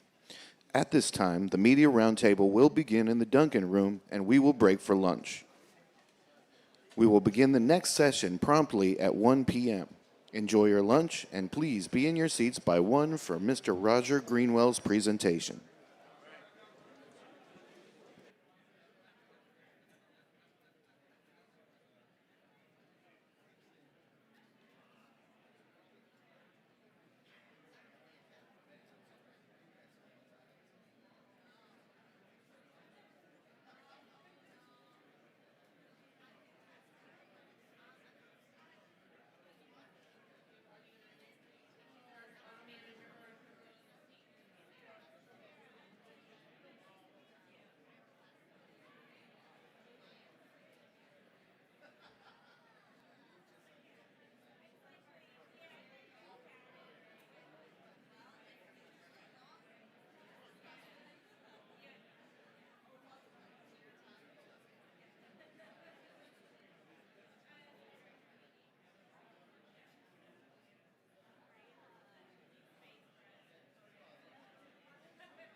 Ladies and gentlemen, the afternoon portion of the program will begin in 5 minutes.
Welcome back, ladies and gentlemen. We hope you enjoyed your lunch. I'd like to remind you we are still receiving questions via email. If you have a question, please submit it to askdisaf2i@mail.mil. Also, don't forget to have your parking validated by the DISA staff members outside in the registration area. Our next presenter is Mr. Roger Greenwell, Director, Enterprise Integration and Innovation Directorate.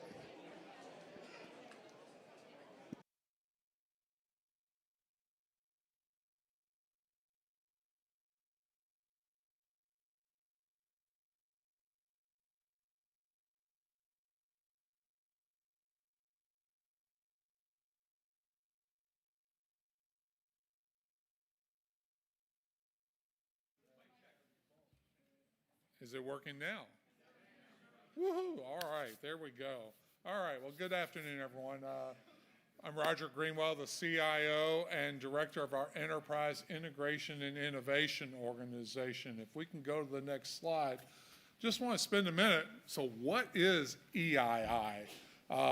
So again, our job is really, a horizontal support organization to the agency. When you heard Jason Martin talking about acquisition, all the PEOs and the efforts that they're working, we talk about the JDIRs and each of the efforts that the J directorates are working. EII is really that horizontal cross-agency organization that's really focused on building the partnership and working with everyone to, again, bring about integration and innovation capabilities to our entire organization.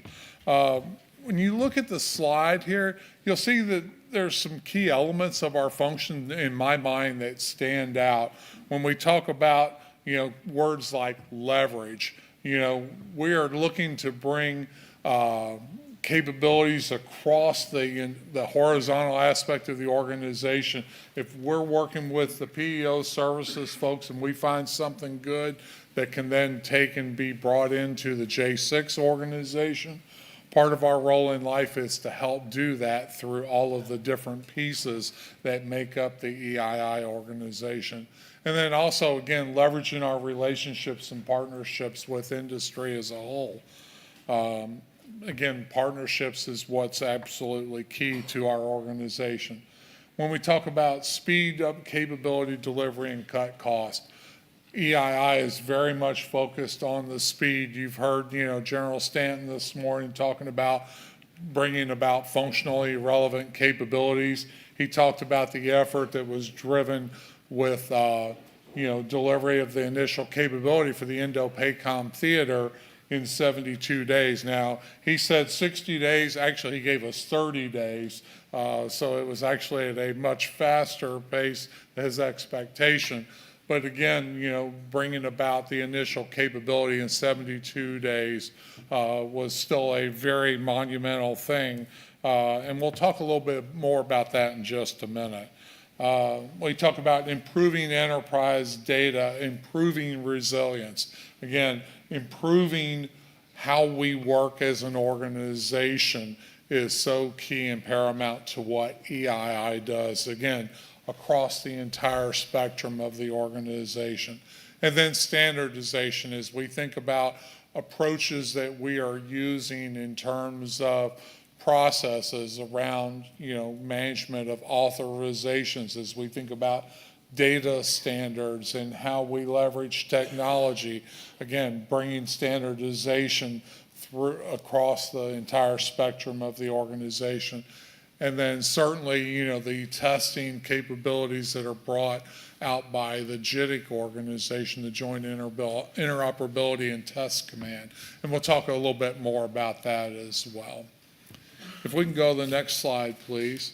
Again, one of my perspectives on the organization is really that key statement of shaping the future and opening possibilities. That's really at the heart of what we are looking at, is saying, what can we do? What are the opportunities that we have, again, to deliver functionally relevant capabilities across the organization? You see there are 6 different organizations from the Risk Management Directorate focusing on and understanding what we need to be able to operate securely. Is the risk acceptable? If it's not acceptable, what do we need to do to get it acceptable? You know, risk is about managing risk, and we can't always avoid risk, but we have to make sure that, again, those functionally relevant capabilities are truly able to be secured in an acceptable state. The Office of the Chief Data Officer, again, understanding the data standards that we need to employ, working very closely with folks from PEO Cyber and PEO Services as we think about the capabilities that they are bringing to bear, especially with data, especially in the PEO Services arena. The Enterprise Engineering Directorate, again, focusing on performance, automation, user experience. The CIO's office, as we think about privacy, as we think about things like records management, as we look at licensing and efficiencies across the organization. The Emerging Technology Directorate, Steve Wallace and the team that's there are really leading the way with a lot of what I'm going to talk about here in just a minute with some of our MPE or Mission Partner Environment capabilities. And then certainly the Joint Interoperability Test Command. We'll also talk about that a little bit more as we talk about what's happening with the UC APL in the future. But one of the things I really wanted to touch on a little bit, again, is the mission partner environment. You know, this really truly stresses in my mind exactly what EII does as we look broadly across the organization. So again, General Stanton gave us this, you know, charge to look at what do we need to do to deliver a functionally relevant capability, computing capabilities in theater for coalition warfighting operations. And so Steve and his team led the charge to build this, but it wasn't Steve and his team that did it by themselves. They led the charge, but working again across the whole of agency, and that's what makes the EII organization special. You know, when you look at folks like Brian Hermann's team who brought about all of the ICAM capabilities. We look at Jeff Marshall's team in the J9 and bringing about the compute environment. Chris Paczkowski's team in the transport for that. Caroline Bean in the services. We have to think about, again, the command and control systems that are being stood up, operating on top of the compute environment that's being stood up, and then how we integrate with things like Palantir and Maven Smart Systems, bringing that data together to bring that functionally relevant operational picture for the combatant commands. So that is key in what we do each and every day, is work again across the whole of the agency. If we can go to the next slide, I want to spend a minute talking about the APL program. We've got so many of our industry partners here today. I think it's worth spending a few minutes on the APL. If we can go to the next slide, please. So the APL program has been around, gosh, since the early 2000s. Basically, the UC, the Unified Capabilities Approved Product List, was really intended to look at those interoperability and security. It started off focused on interoperability, but then also evolved to security requirements. And back when this was started, we didn't have a lot of the standards that we have today in technology. And so a Unified Capabilities Requirements document was built and published, maintained for several years, that basically outlined the requirements for interoperability, and then we added security into it. So again, vendors would go through, bring a capability into the JITC organization, sign up for testing, building a military unique features guide, so that that capability could then be certified, if you will, as interoperable, and then be, brought into operational programs, which would then still need to undergo, the ANA certification, accreditation, or assessment and authorization processes. So we took a hard look at this, probably a year and a half ago, and started asking ourselves, is there a better way to do this? How do we actually bring technology in faster? Because part of the challenge is that, this was actually slowing down, if you will, our abilities to bring new technologies in.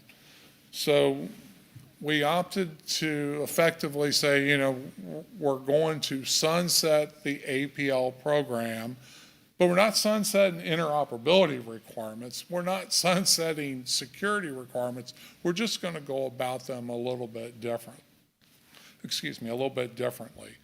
So we made the notification to Congress back in July, and we've signed out the memo across the department that basically outlines how we're going to go about this.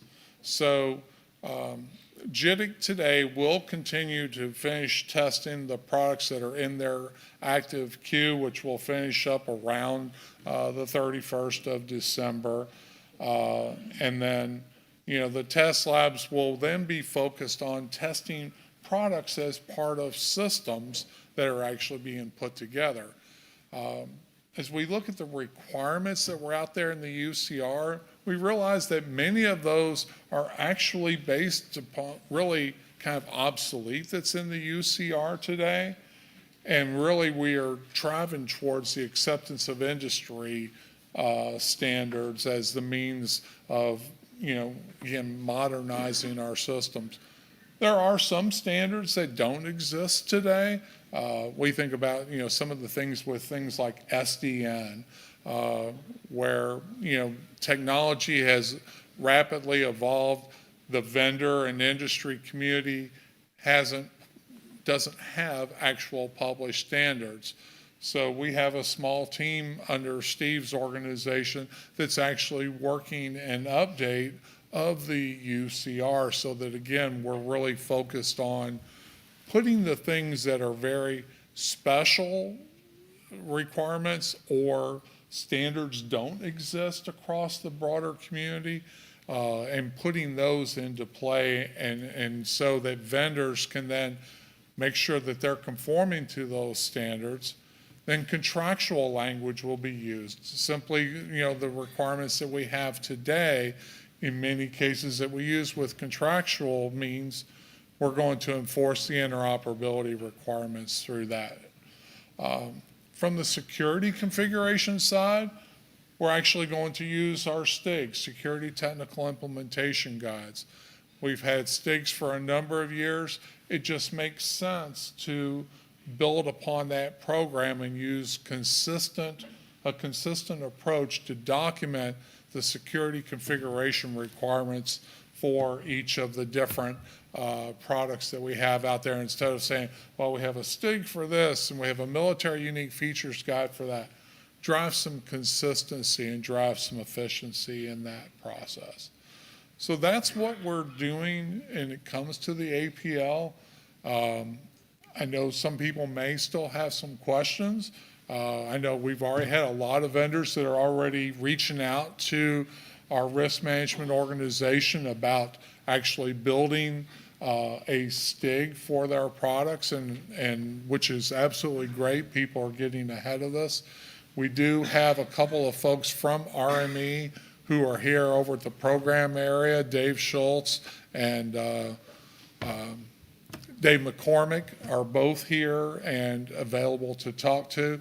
Also, we have Ed Norwood from DoD CIO, who's also here with us. So again, if you got questions overall about what we're trying to accomplish, or the STIG program, we have people over in the program room that are available to chat with you a little bit about that particular effort as well.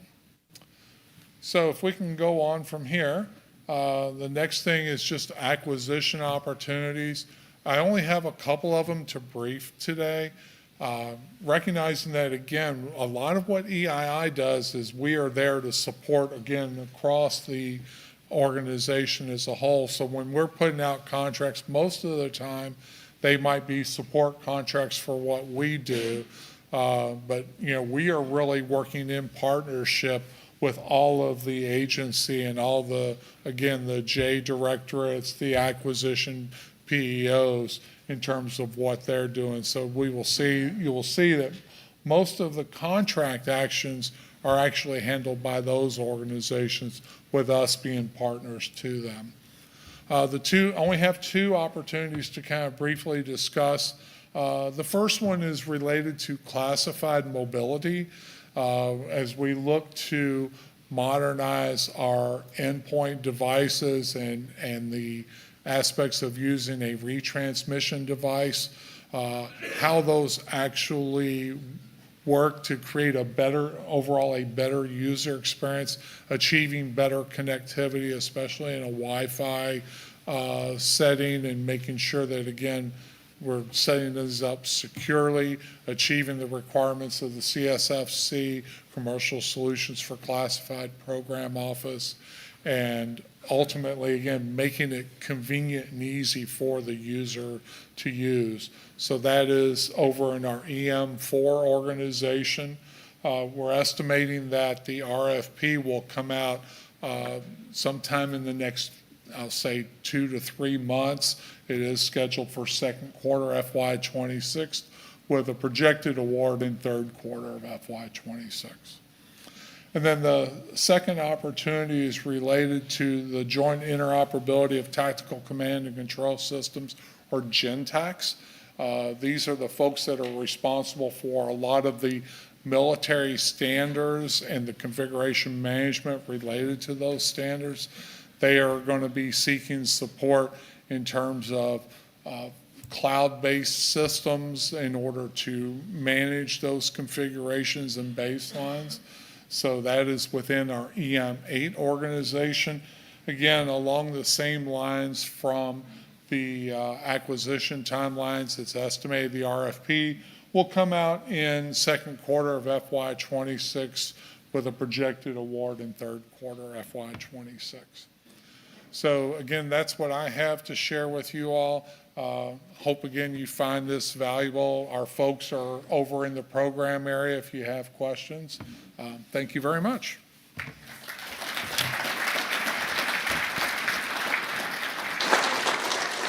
Thank you, Mr. Greenwell. Now everyone, please welcome Mr. Sajeel Ahmed, Director, J6 Command Control Communications and Computers Enterprise, the C4E Directorate. Good afternoon. So hopefully you all had good lunch, and thank you for not leaving. I still see house which is full. Oh, Steve, no, you can't leave. You have to listen to me. So from the title perspective, what's announced, long title.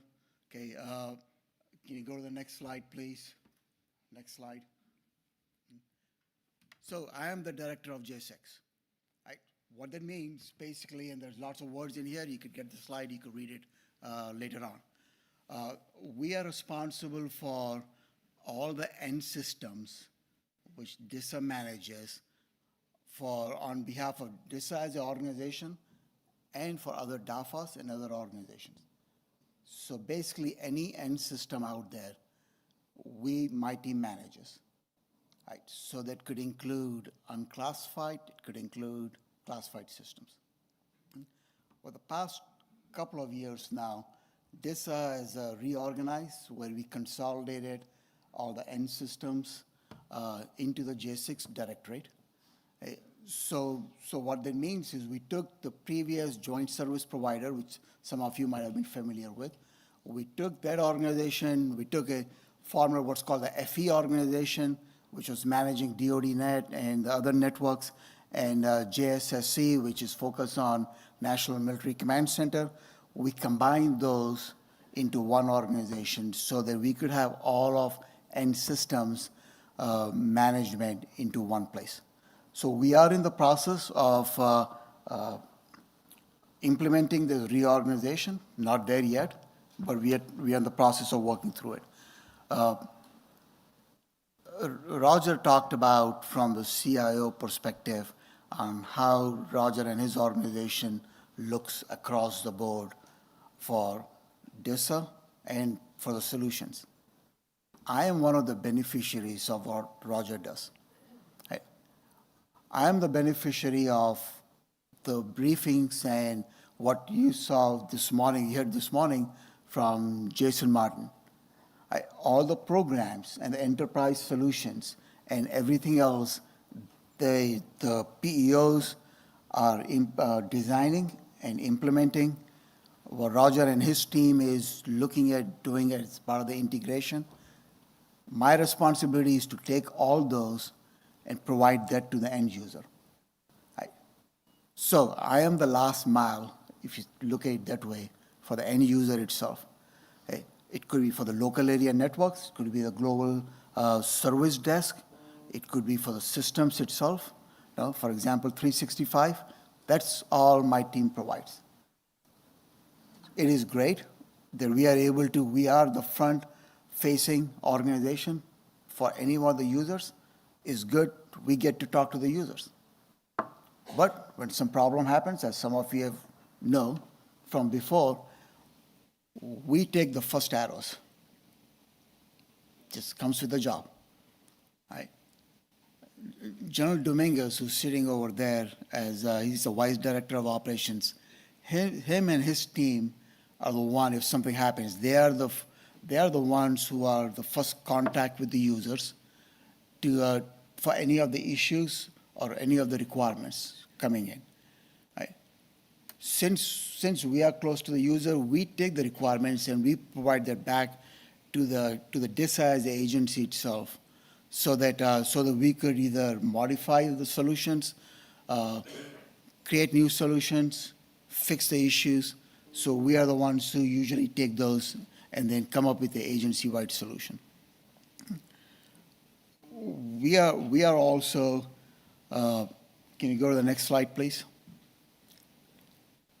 Since we are combining the DoD-Net, the former JSP, our mission now is worldwide.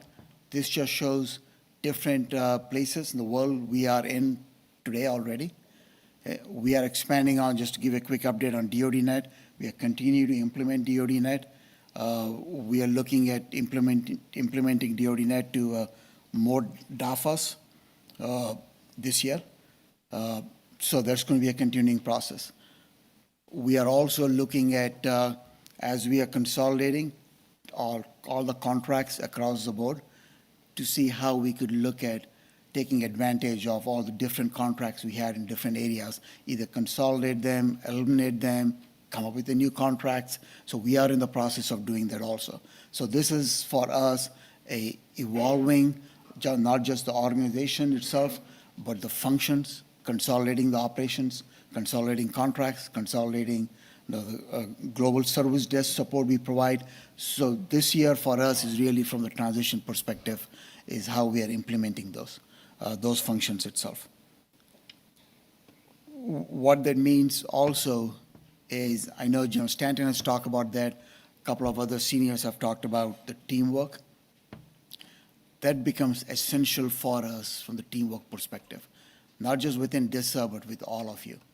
As we are looking at DISA J6 as an organization, we have multiple contracts, multiple contractors working on different functional areas in J6.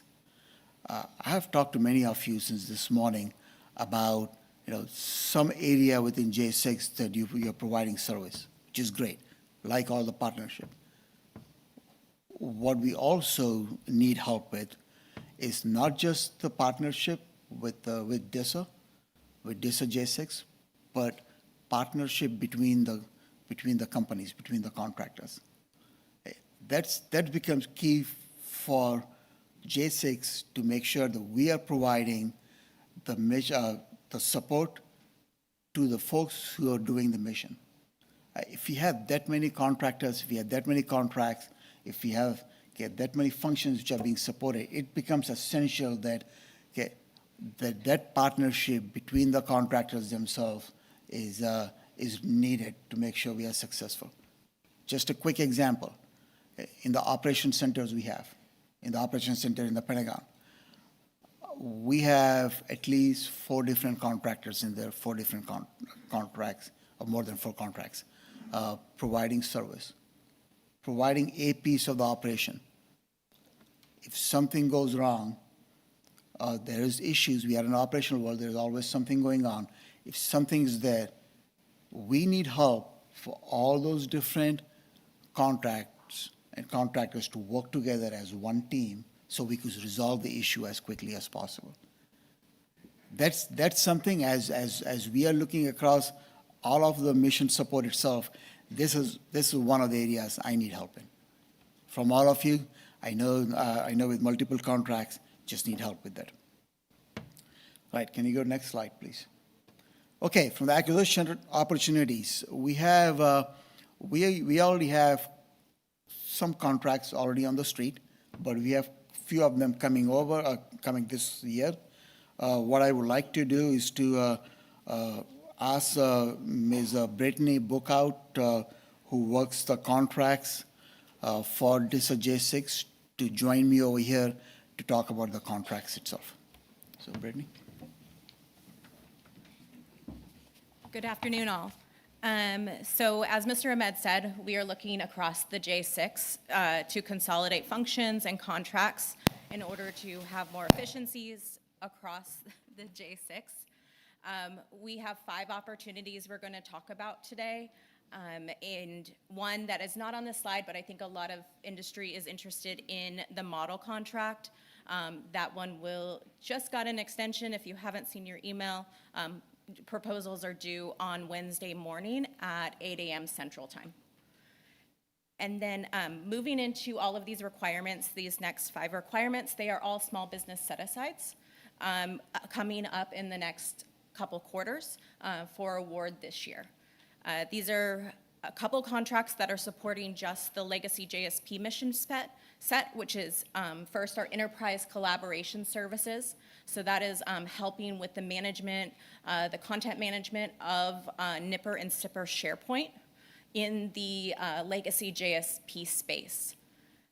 Moving on to the next contract, this is also a contract that supports the legacy JSP when it comes to projects. So whether that is an application upgrade or imaging of a server, all of these projects are in support of not only the J6 Pentagon legacy JSP, but also its customers as well, providing those services. There's approximately 60 projects a year that is done through this contract in support of the J6 and its customer base. And it also supports some of our one of our classified programs in the Pentagon as well. Next slide, please. These 3 contracts are the start of that consolidation that is going to be supporting across the entirety of the J6. First is support to us within the J6 and our security team. So this is a consolidated service for all J6 security functions across all of the different programs that are within the J6. And then the next contract is to support our audio-visual capabilities. This is across the J6 when we are LCRing a conference room or standing up a new conference room, whether that is on DoDNet or on the Pentagon network. We will be looking for support to be able to procure that audio-visual equipment and then also to be able to install that equipment across the different areas that DoDNet and J6 Pentagon support.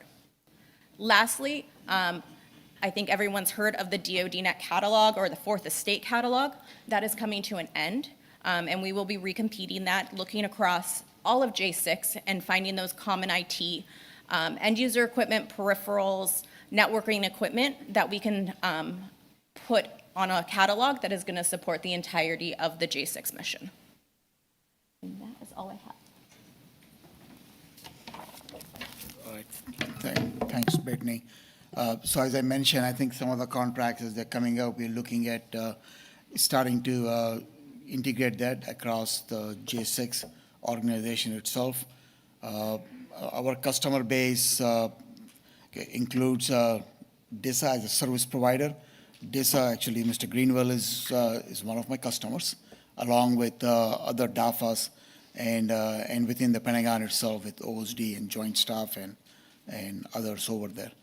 I know Ms. Bookout and her team is out in the program area, so if you have any questions or the details, please see them. They'll be over there for the rest of the afternoon. Again, thank you for your partnership and looking forward to talk to you all. Thanks.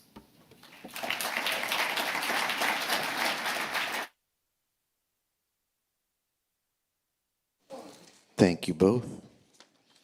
Please welcome our next speaker, Mr. Byron Stephenson, Vice Director, J9, Hosting and Compute Directorate.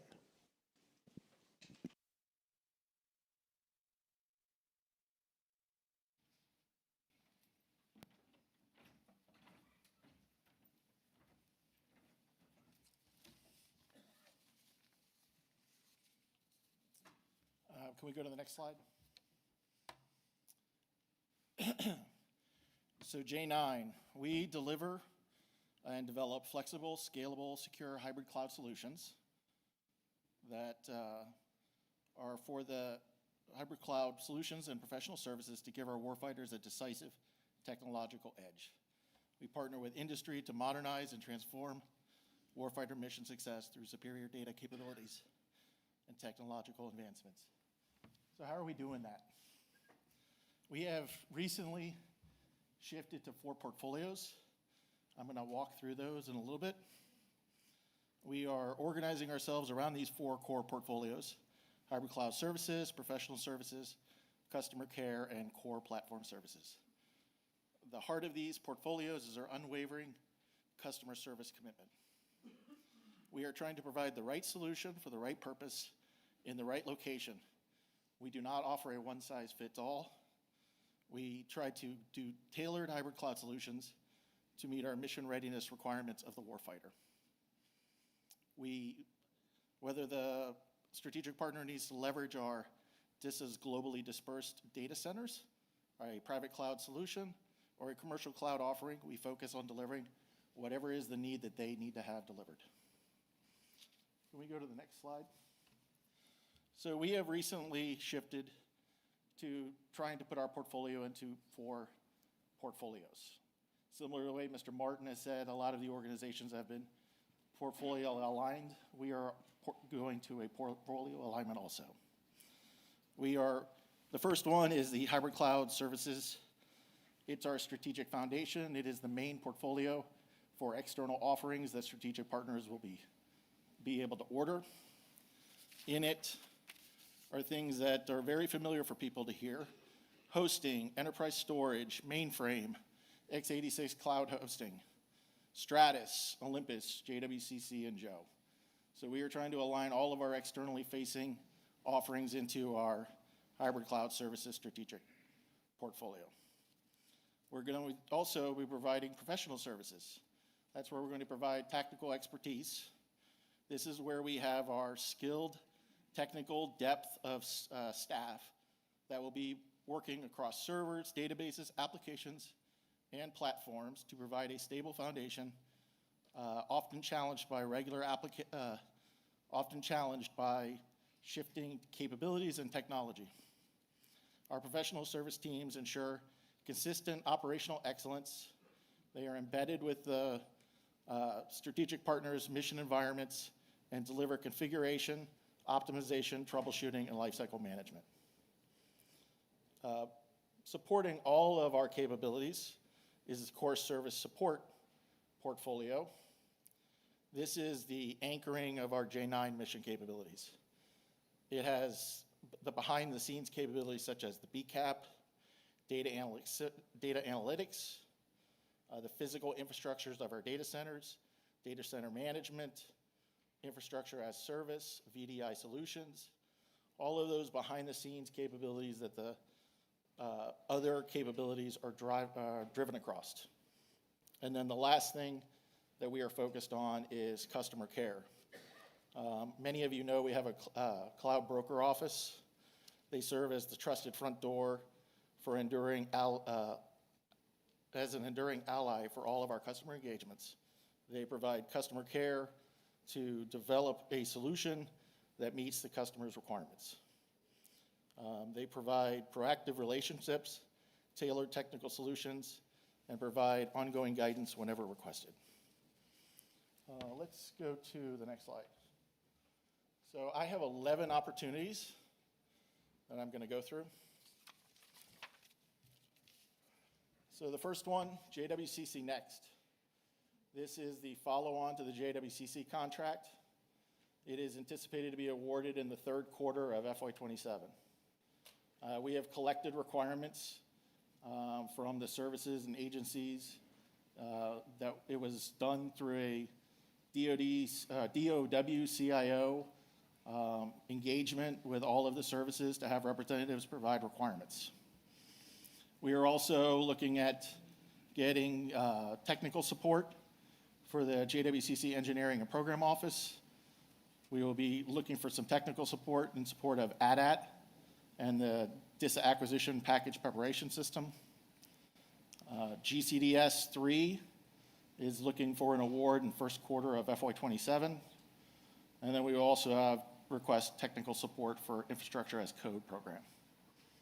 Next slide. In support of our traditional hosting, we have Capacity Services Communications CSC 3.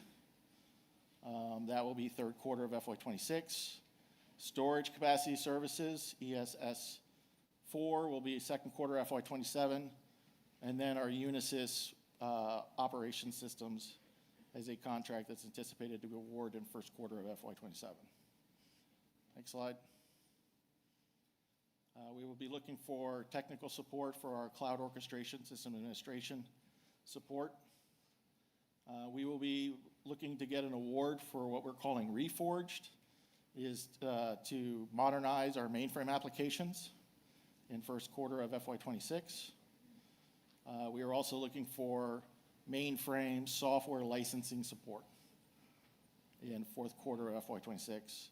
And then our last opportunity is cyber vulnerability management, technical support to our cyber capabilities that are ensuring we have zero trust capability on our environments. So with that, I would like to recognize that the critical role our industry partners play in enabling our partner mission success. We are actively seeking innovative solutions that enhance data accessibility, usability, and security.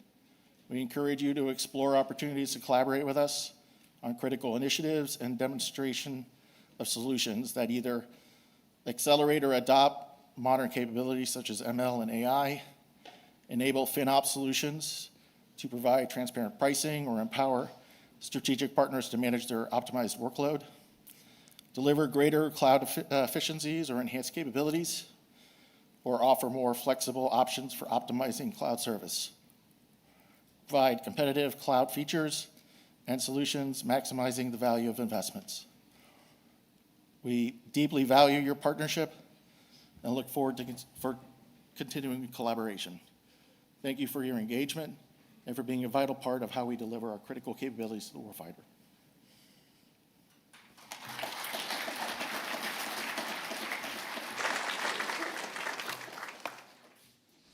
Thank you, Mr. Stephenson. Now please welcome our final presenter for the day, Ms. Carlen Capenos, Director, Office of Small Business Programs.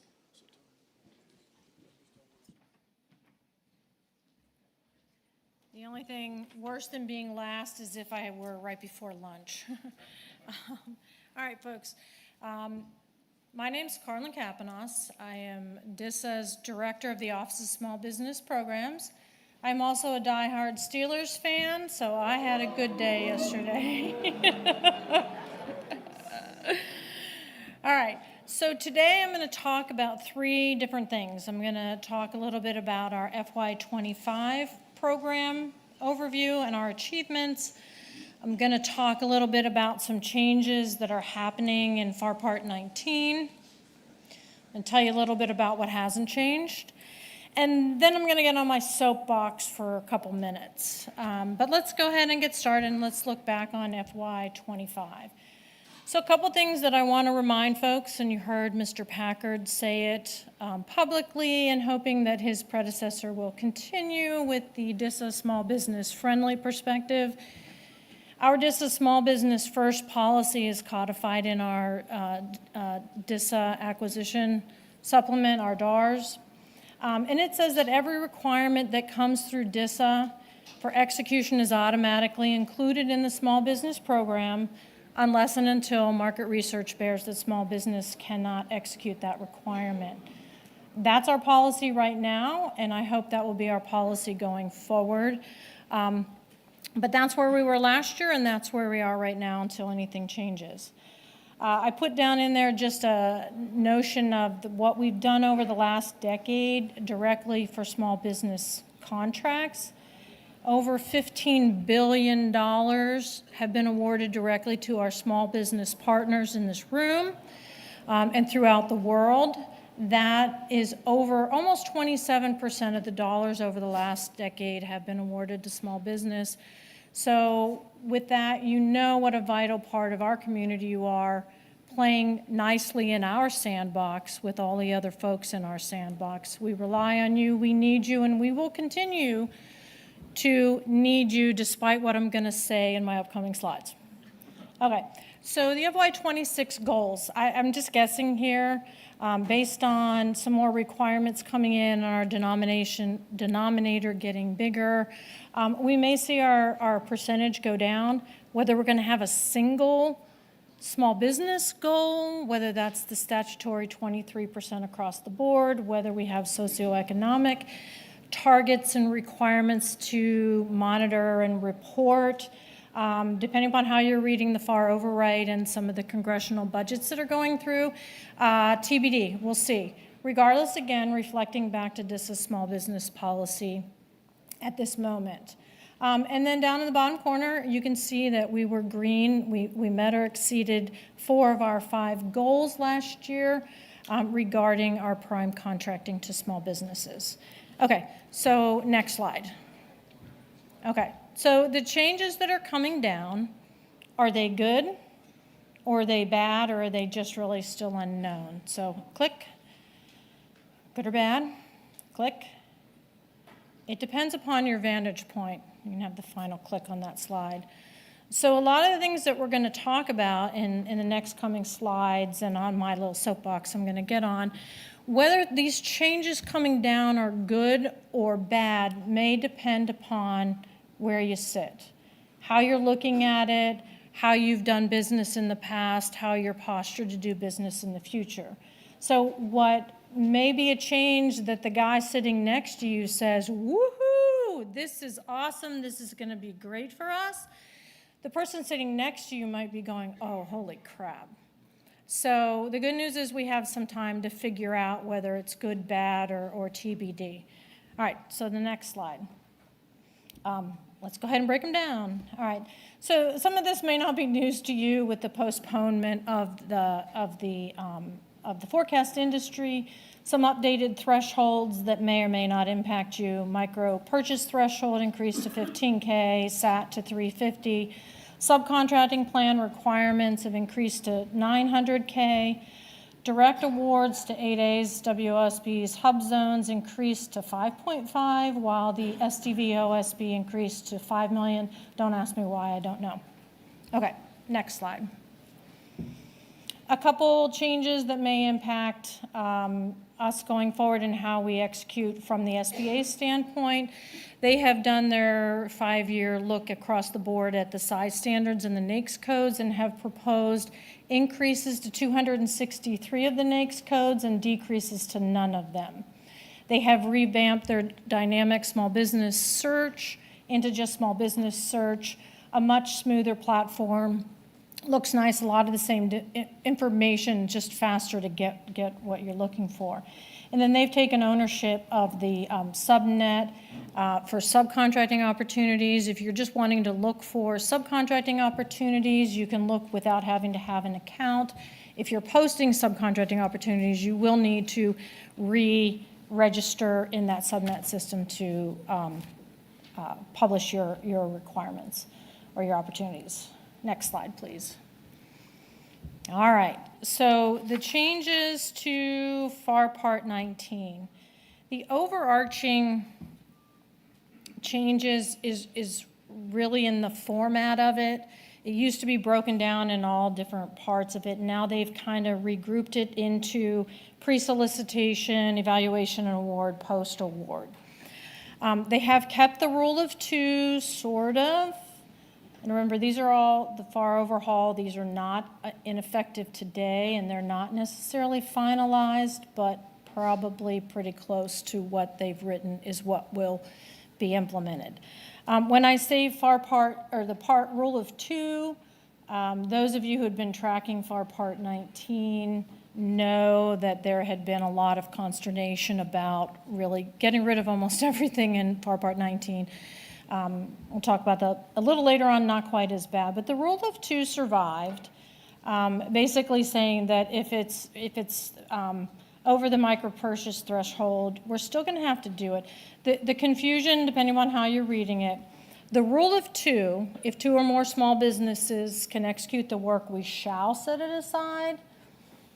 In some elements, we still shall set it aside. Where they've changed it is if we're using a federal supply schedule or a GWAC, then it could. They're giving the discretion to the contracting officer, and if they don't set it aside, it's not protestable anymore.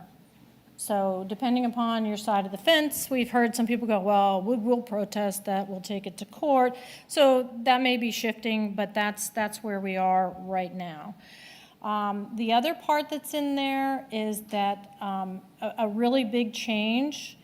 The current FAR says, if you've met the rule of two, can you further set it aside for a socioeconomic category? And that we shall be looking at that before we do a plain vanilla set aside.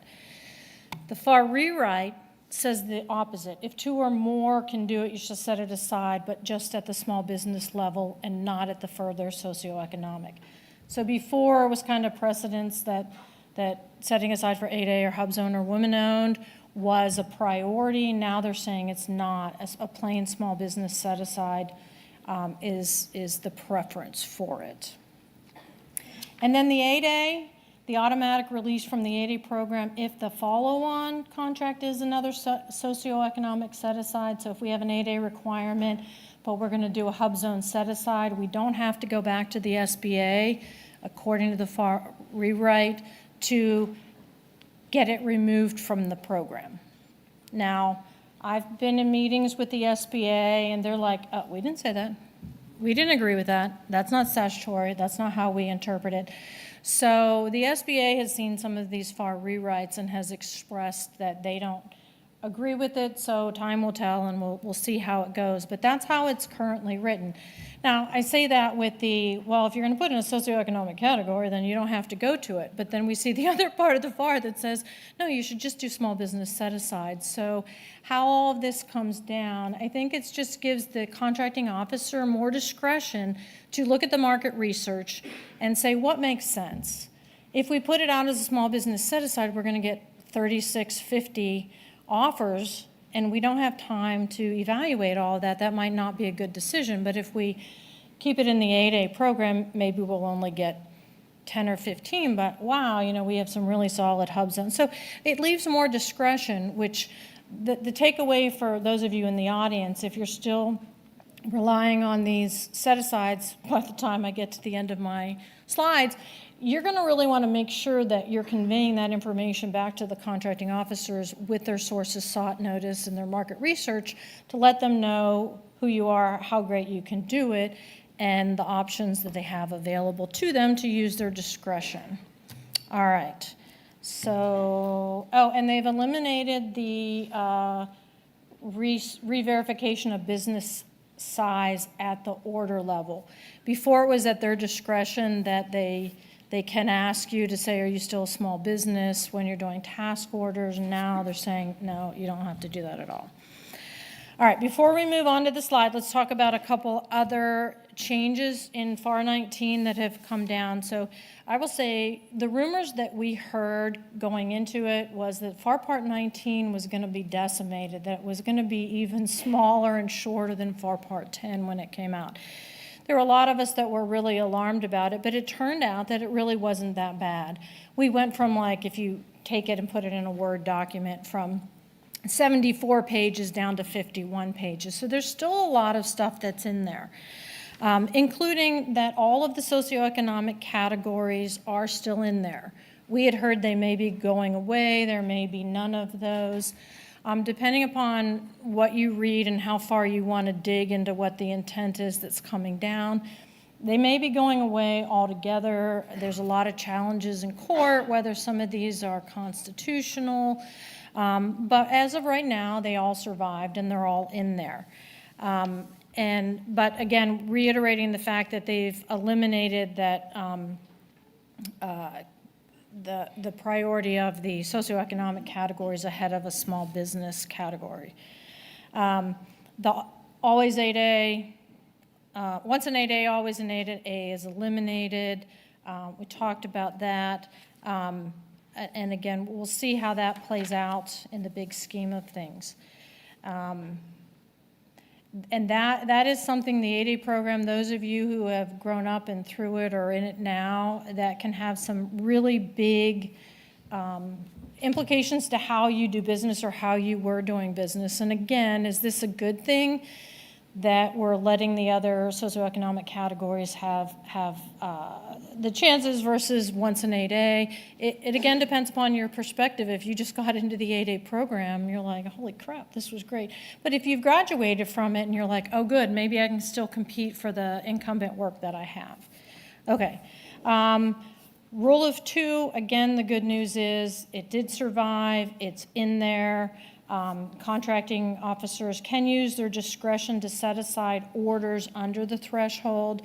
The FAR overhaul had clarity that the rule of 2 does not apply to orders under multiple work contracts and federal supply schedules. But going back to slide 2 of this presentation, DISA, we always look first, can small business do it? If they can, then we will set it aside. Recertification, remove that language requiring it. So if you're a business who has grown into a large business but still has small business GWACs and multiple work contracts and IDIQs, you still have the ability to compete on those without having to recertify if a contracting officer is asking you for that. The other thing that's within and throughout FAR 19 is the SBA's role in federal contracting. They've really diminished some of their abilities to influence the acquisitions that we do. Again, is that good or is that bad? It depends upon your perspective. And it depends upon what they were challenging or what they weren't challenging. That's one of those, I'm thinking they're looking at it from a streamlining effect. We've always had the ability with the SBA, if we were setting something aside, we didn't have to go to them for their concurrence. It was only the stuff that was not set aside. So we've had some of the streamlining things that we've already negotiated with the SBA that are part of the changes in the FAR. But again, they've read some of the stuff and haven't agreed to it, so we'll see how that all plays out.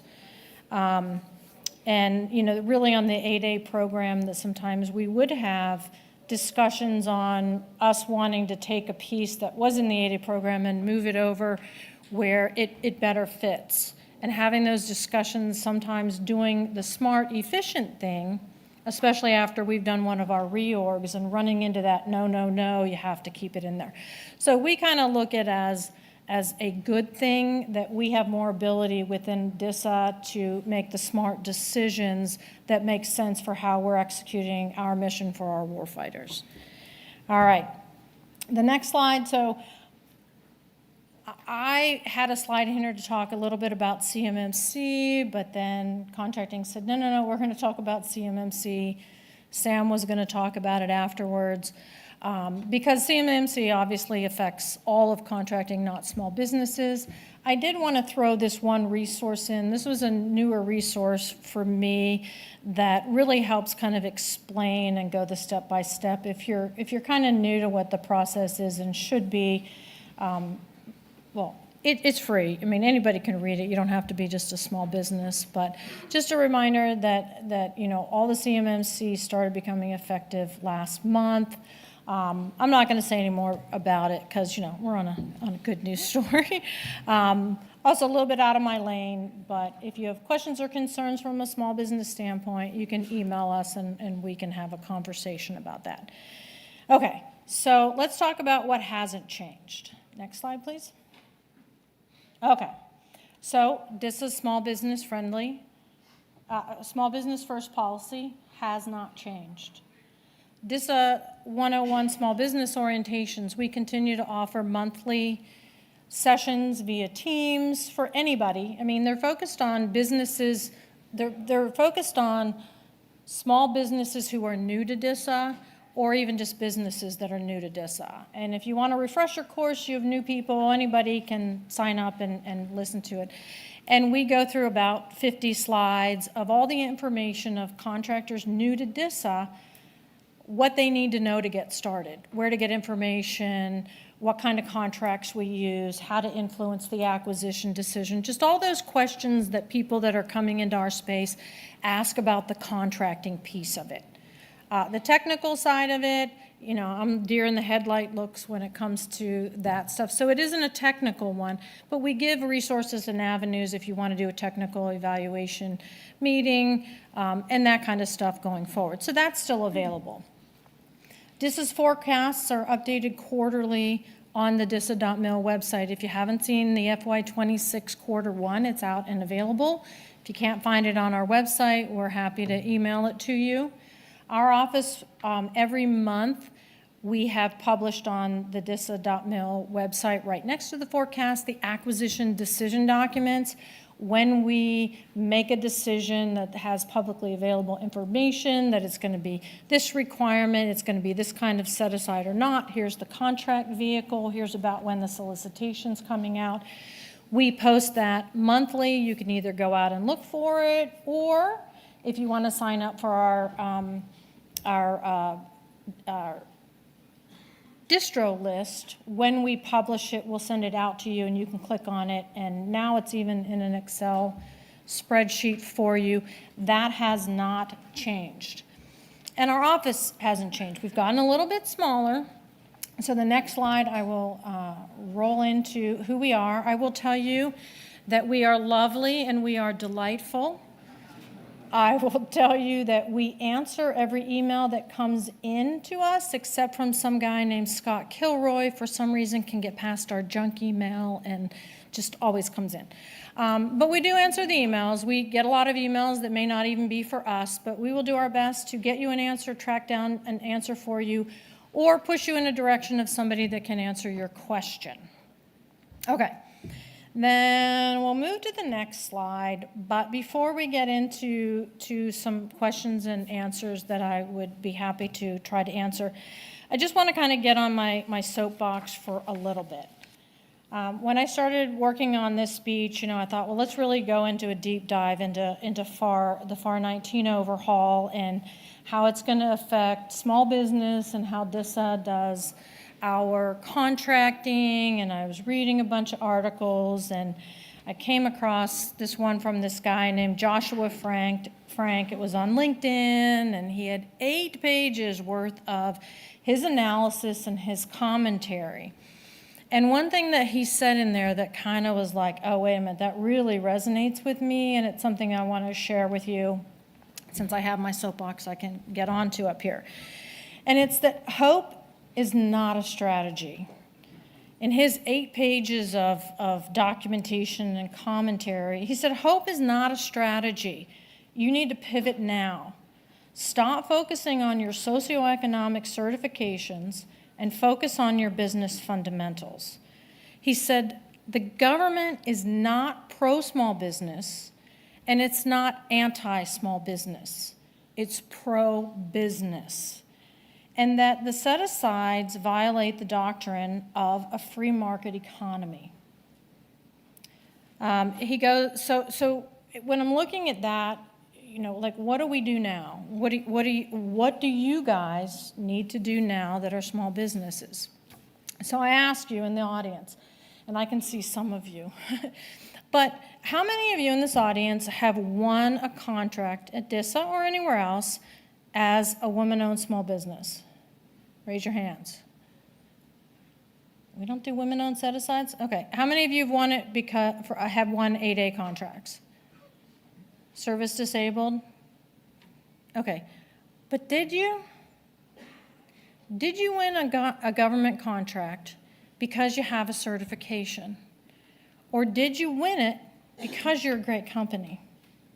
Did you win it because you do great work? Or at a minimum, did you win it because you had the best proposal of the bunch?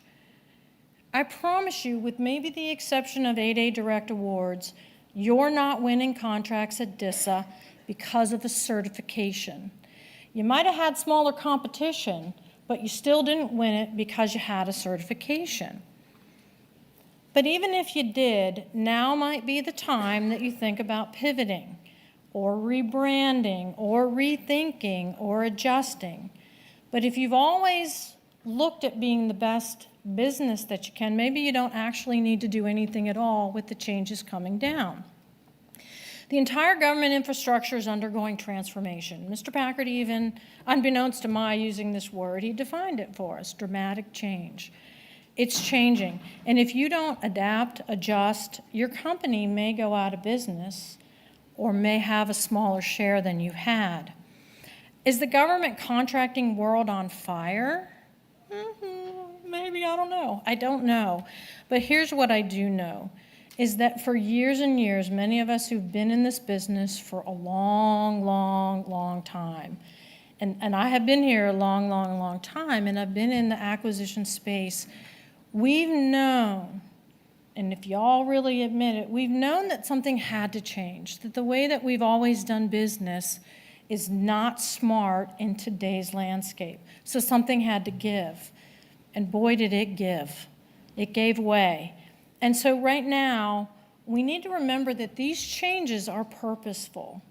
These changes are with the intent of being better, faster, stronger. These changes are made to protect the life that we live. And so these changes might be good. They might even be great. Right now, they're just uncomfortable. It's chaotic. We don't know a lot of the answers, but I need you to hang on with us and ride this tide with us. Because here's the thing, as we were going through all the rewrites of the FAR parts, we kept waiting for FAR Part 19. We had heard that it was like going to decimate everything. And it turns out that it wasn't actually that bad. When you're looking at it, the socioeconomic categories were all left intact.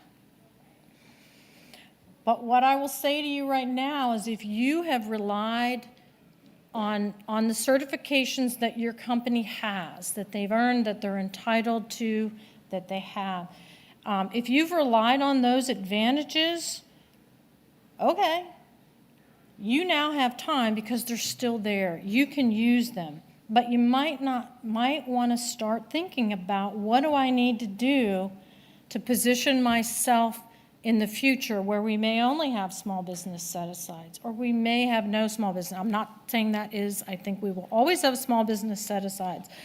But you need to be prepared to be the best company that you can to be competitive. All right, so now might be a good time. So back to this article from this Joshua Frank, who I've never met, but wrote a really great article on analysis. The one thing that he said is that small business contractors don't win contracts from certifications. They win contracts because they're strong businesses who have smart owners and they hire smart employees. That they know how to position themselves, they know how to respond to solicitations, they know how to price, they know how to perform on contracts, and we heard Katie Arrington say it this morning, they're gonna make mistakes, but you learn from them and you move on quickly. You get out from behind your computer and you build relationships. You don't act like or operate as a small business, you act and operate as a business. that you don't rely on your past performance, you rely on communicating the value you add with the problems that you can solve. You've heard that all day long. We're looking for solutions. You now have to communicate that you have the right solutions for us. Smart businesses are diversifying. They're including moving into the private sector. They're mitigating risk by offering new service and product lines. Remembering that the overall environment will continue to remain unclear and the chaos will continue as the government streamlines and stabilizes. You also need to remember that those of us with our boots on the ground, we are getting the information at the same time that you are, with the same information as you are. And we're all trying to figure this out together. For DISA requirements, I hope you've taken a lot of notes on different things that you've heard today, from the very first speaker to me. And I hope that you can take those things that you've learned and communicate those things in your proposals. And if you do that, I think that you can have a competitive advantage, remembering that DISA's mission is to get the right data to the right place at the right time so our U.S. commanders can make better and faster decisions than our enemies. And that when you sign a contract with DISA, you are not an external vendor delivering products. You become part of our team and you share the responsibility for national security mission success. We need you, and we thank you. And with that, I will open it up if anybody has any questions for me. You mentioned not recertifying at the order level. What about at the end of a base period? So this is talking just about orders. If you have the recertification part at the 5 years, that remained in the FAR rewrite, I think. Two different things. So I'm going to use an analogy because there's been a lot of analogies used today. If you are on two sides of the Grand Canyon, on the south side you have the usual socioeconomic,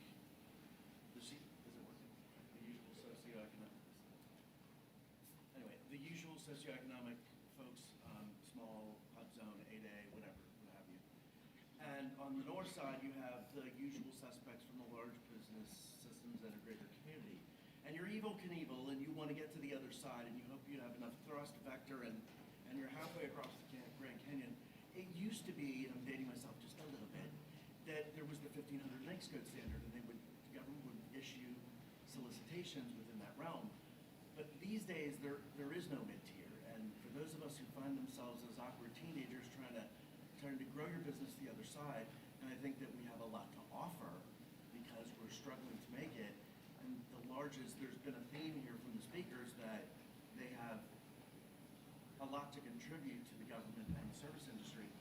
Is there going to be any thinking towards opening up that creating some kind of bridge between those really savvy, smart small businesses who, as you said, did hard programs, hard programs, but you need a little help to get to the other side? Okay, did everybody hear the question? Okay. The short version of his question is the federal government looking at a mid-tier type contract? You have small businesses, you have everybody else, and those that are successful and grow out of it, where's their space? And sadly, there isn't one. You either learn to play with the big boys or work hard with the small boys. There is no thought in anything that I've seen on having anything for the mid-tier companies. Sorry. All right. Well, thank you all for coming. I think I'm the last one, so I'm going to turn it back to our MC.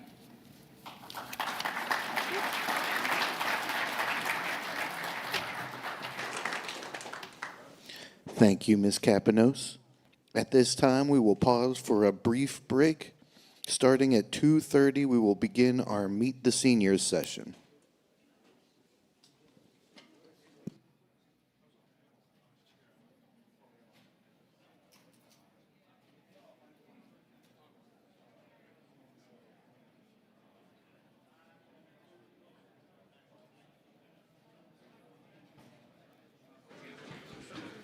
Check, check. Check, check, check, check, check, check.